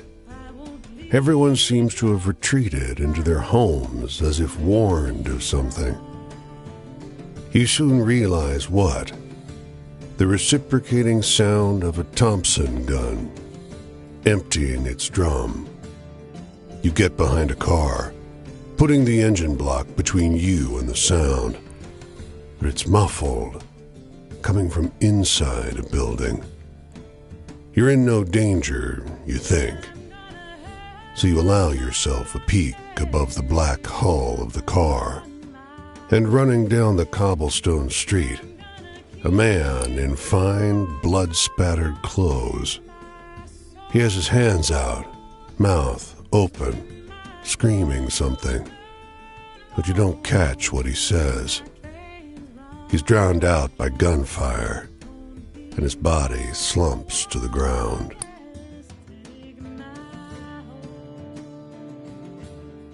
The men responsible, 3 abreast in dark overcoats and wide hats, walk up to him to check on the body.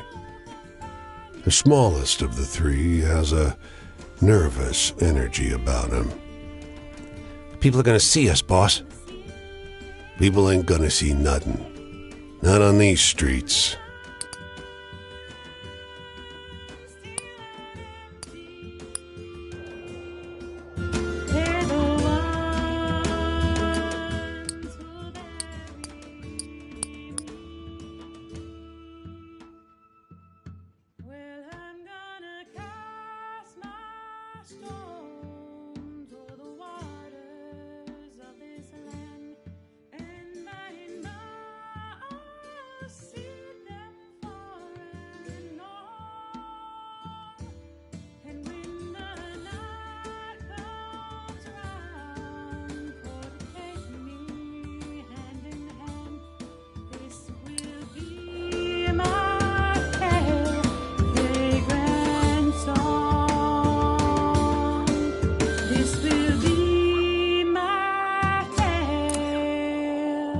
Surrounded by fields of corn and rye, a small farm lies fallow.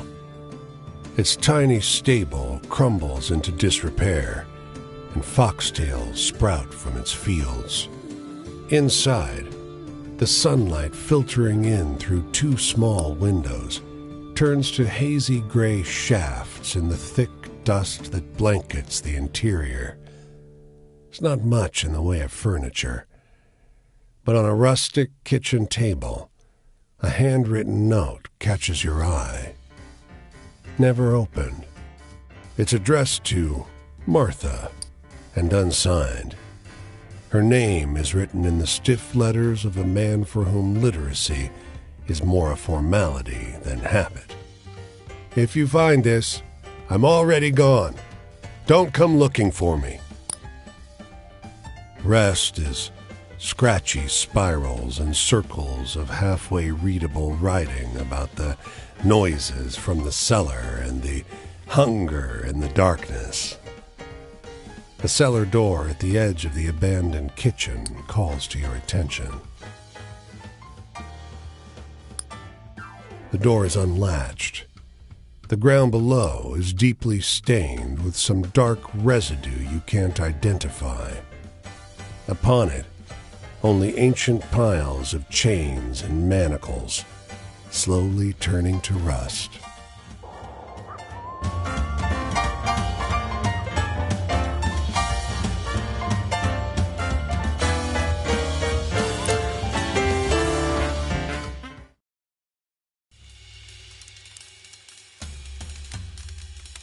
I've met a lot of people like you on this road. There's something you want from it, isn't there? A desire that scratches and scrapes away at the sides of your body. Does being out here feed that part of you?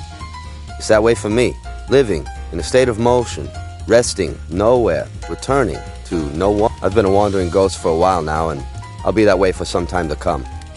But that's a fate I should have known I was in for. I'm a poet, after all. Alone, out here. I spend too much time inside my own head. Can you tell me a hopeful story to lighten my mood?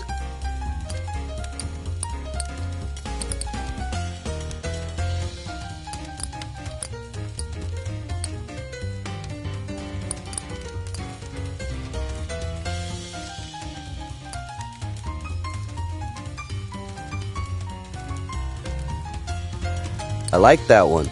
Makes me feel the way Silas used to in the old days. Heaven, we look for it in other people. We all want someone to fill the absence in our lives. I would say, perhaps that's a lost cause. I search for someone out there, some kind of connection, someone to complete me. Silas said, you've become too attached to the idea that someone can complete you. Try letting go.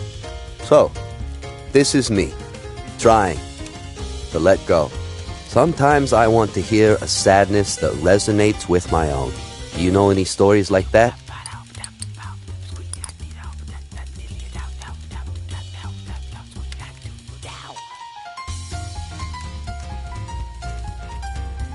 Hey, you don't need to try and cheer me up like that.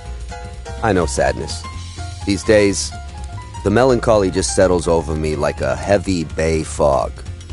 It makes its residence with me, and I accommodate it.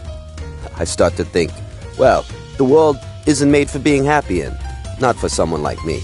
My old friends have their happiness. Jess and Deborah, Pauline, Silas too, maybe. And good for them. It'd be wrong to begrudge someone their happiness, wouldn't it? No matter how jealous you are. Sometimes I want to hear a sadness that resonates with me.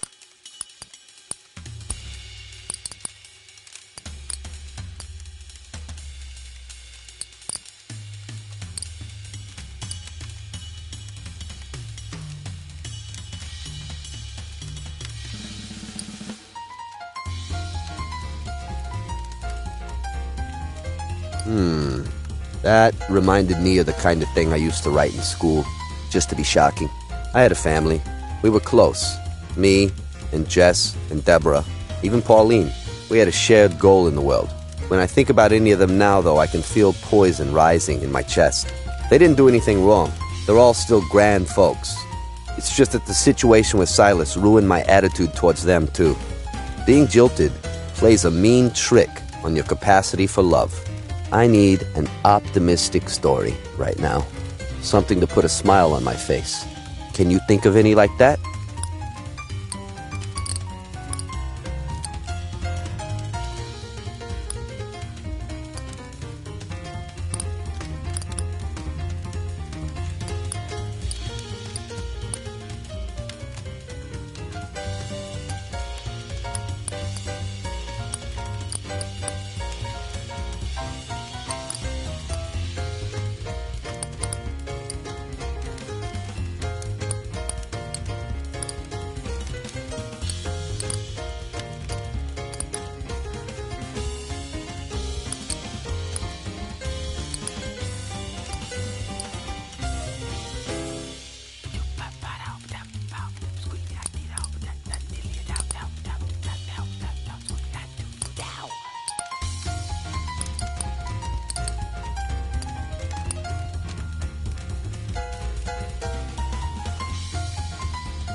That's a good one. We do reach up like that, towards hope. Fate. There's fate in the world. It's certainly real. Have you ever felt that the hand of destiny guided you to someone? That there was this deep karmic connection between you and a certain specific person? The burnt-after images from an unremembered life, perhaps. You might be irresistibly drawn to that person. But be careful. That's just the kind of person that can hurt you the most. So, in reality, it's bad luck to meet someone from a past life. It might be better to run away. Sometimes I want to hear a sadness that resonates with my own.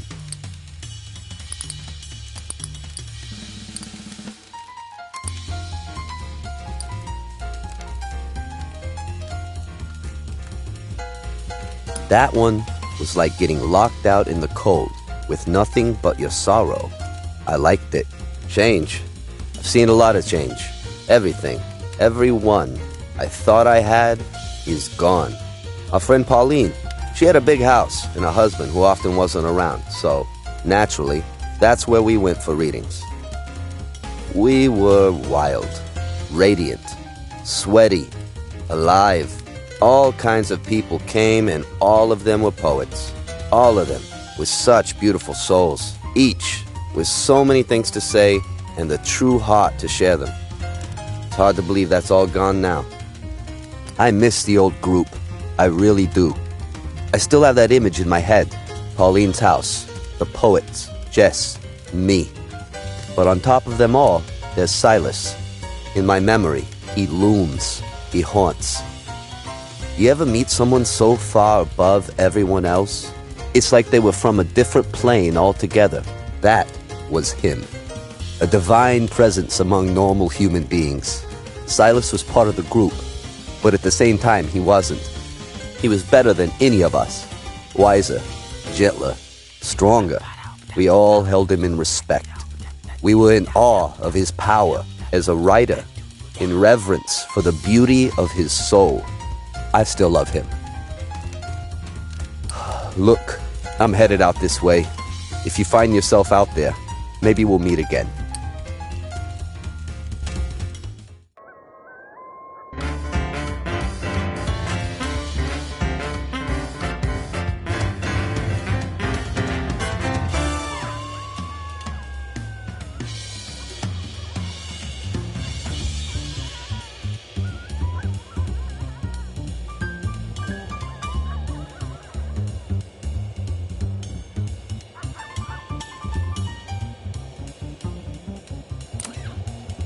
The girl tilts her basket away to hide whatever is inside.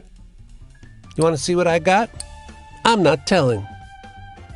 She raises her eyebrows, encouraging you to pry further. This girl is either very confident or too young to know shyness. Oh, you're not being fun. It's really worth seeing. She twists her lips to one side, mimicking a more adult, thoughtful gesture. Tell you what, I'll show you what's in the basket if you do something for me. Excellent. I want you to kill my mother. She looks to check if you're paying attention, then points to a figure working at the other end of the field. She's boring. She keeps making me work when I want to play. The girl bursts into peals of laughter. She doubles over the basket, laughing so hard she's barely able to stand. When she can speak again, she says, You should have seen your face. You really should. She beckons you over, shows you her basket. 3 kittens snuggle up at the bottom. They're barely old enough to open their eyes. Ma gave them to me for being good.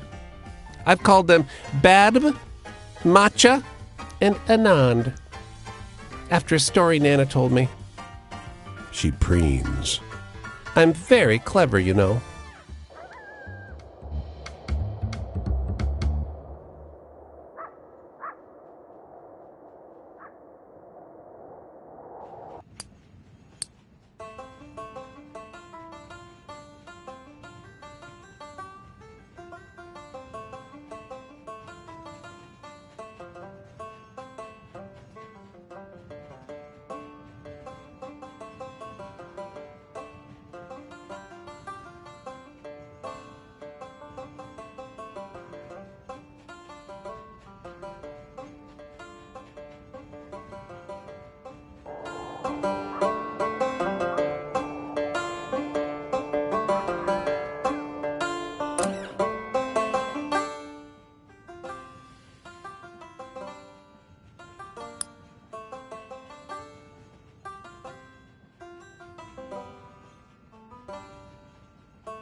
Still walking too?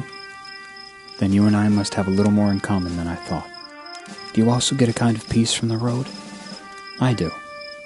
It's a long walk, but it's soothing in a way.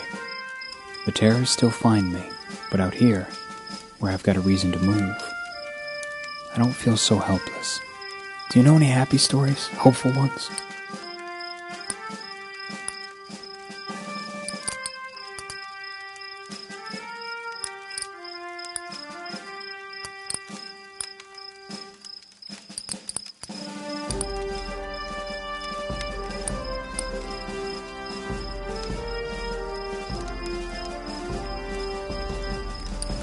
For a moment there. Just a moment. Laws and leaders? Well, Hoover will be gone soon. Hopefully this will help the American people know how cruel and how wrong he's been, how much he hurts his own. Even animals know damn better. Tell me a happy story.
I liked that one. There's some hope left for you too, you know. Choice. Well, I was well suited to killing, but I didn't want to. I don't know how many children will grow up without fathers because of me. Who really wanted the war to happen? Were they really that cruel? Do you know any happy stories? Hopefully.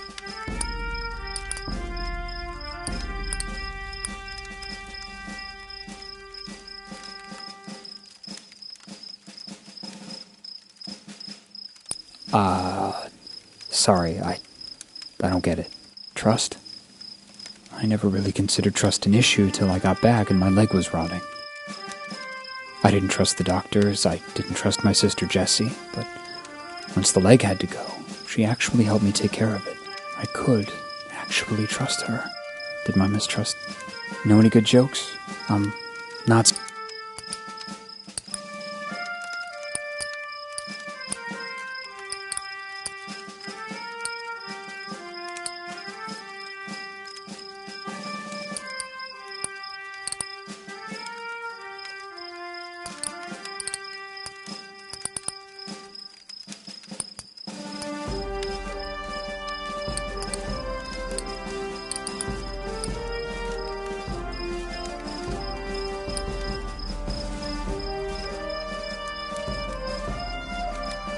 I don't really scare at that stuff anymore. Sorry. In a way, my change came on like pause, piece by piece. Slowly, his infection took him, just as mine did. Slowly, he lost the people around him, as I have too. Even though he's gone, I feel like we may have more in common now than we ever did. Tell me a happy story.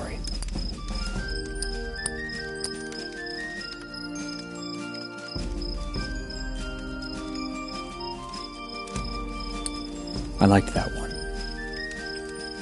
There's some hope. Joy is a clean garden, a clean life. With my favorite I'm not sure that I'm capable of enjoying people anymore. But the plants are good company. Before the war, I had Paul. I wasn't often alone. After the war, it wasn't only my family turning away from me. It was our government turning from what they couldn't bear to see. But remember, no matter what happens to you, you will always have the solidarity of the road and the earth. They will never deny you their company.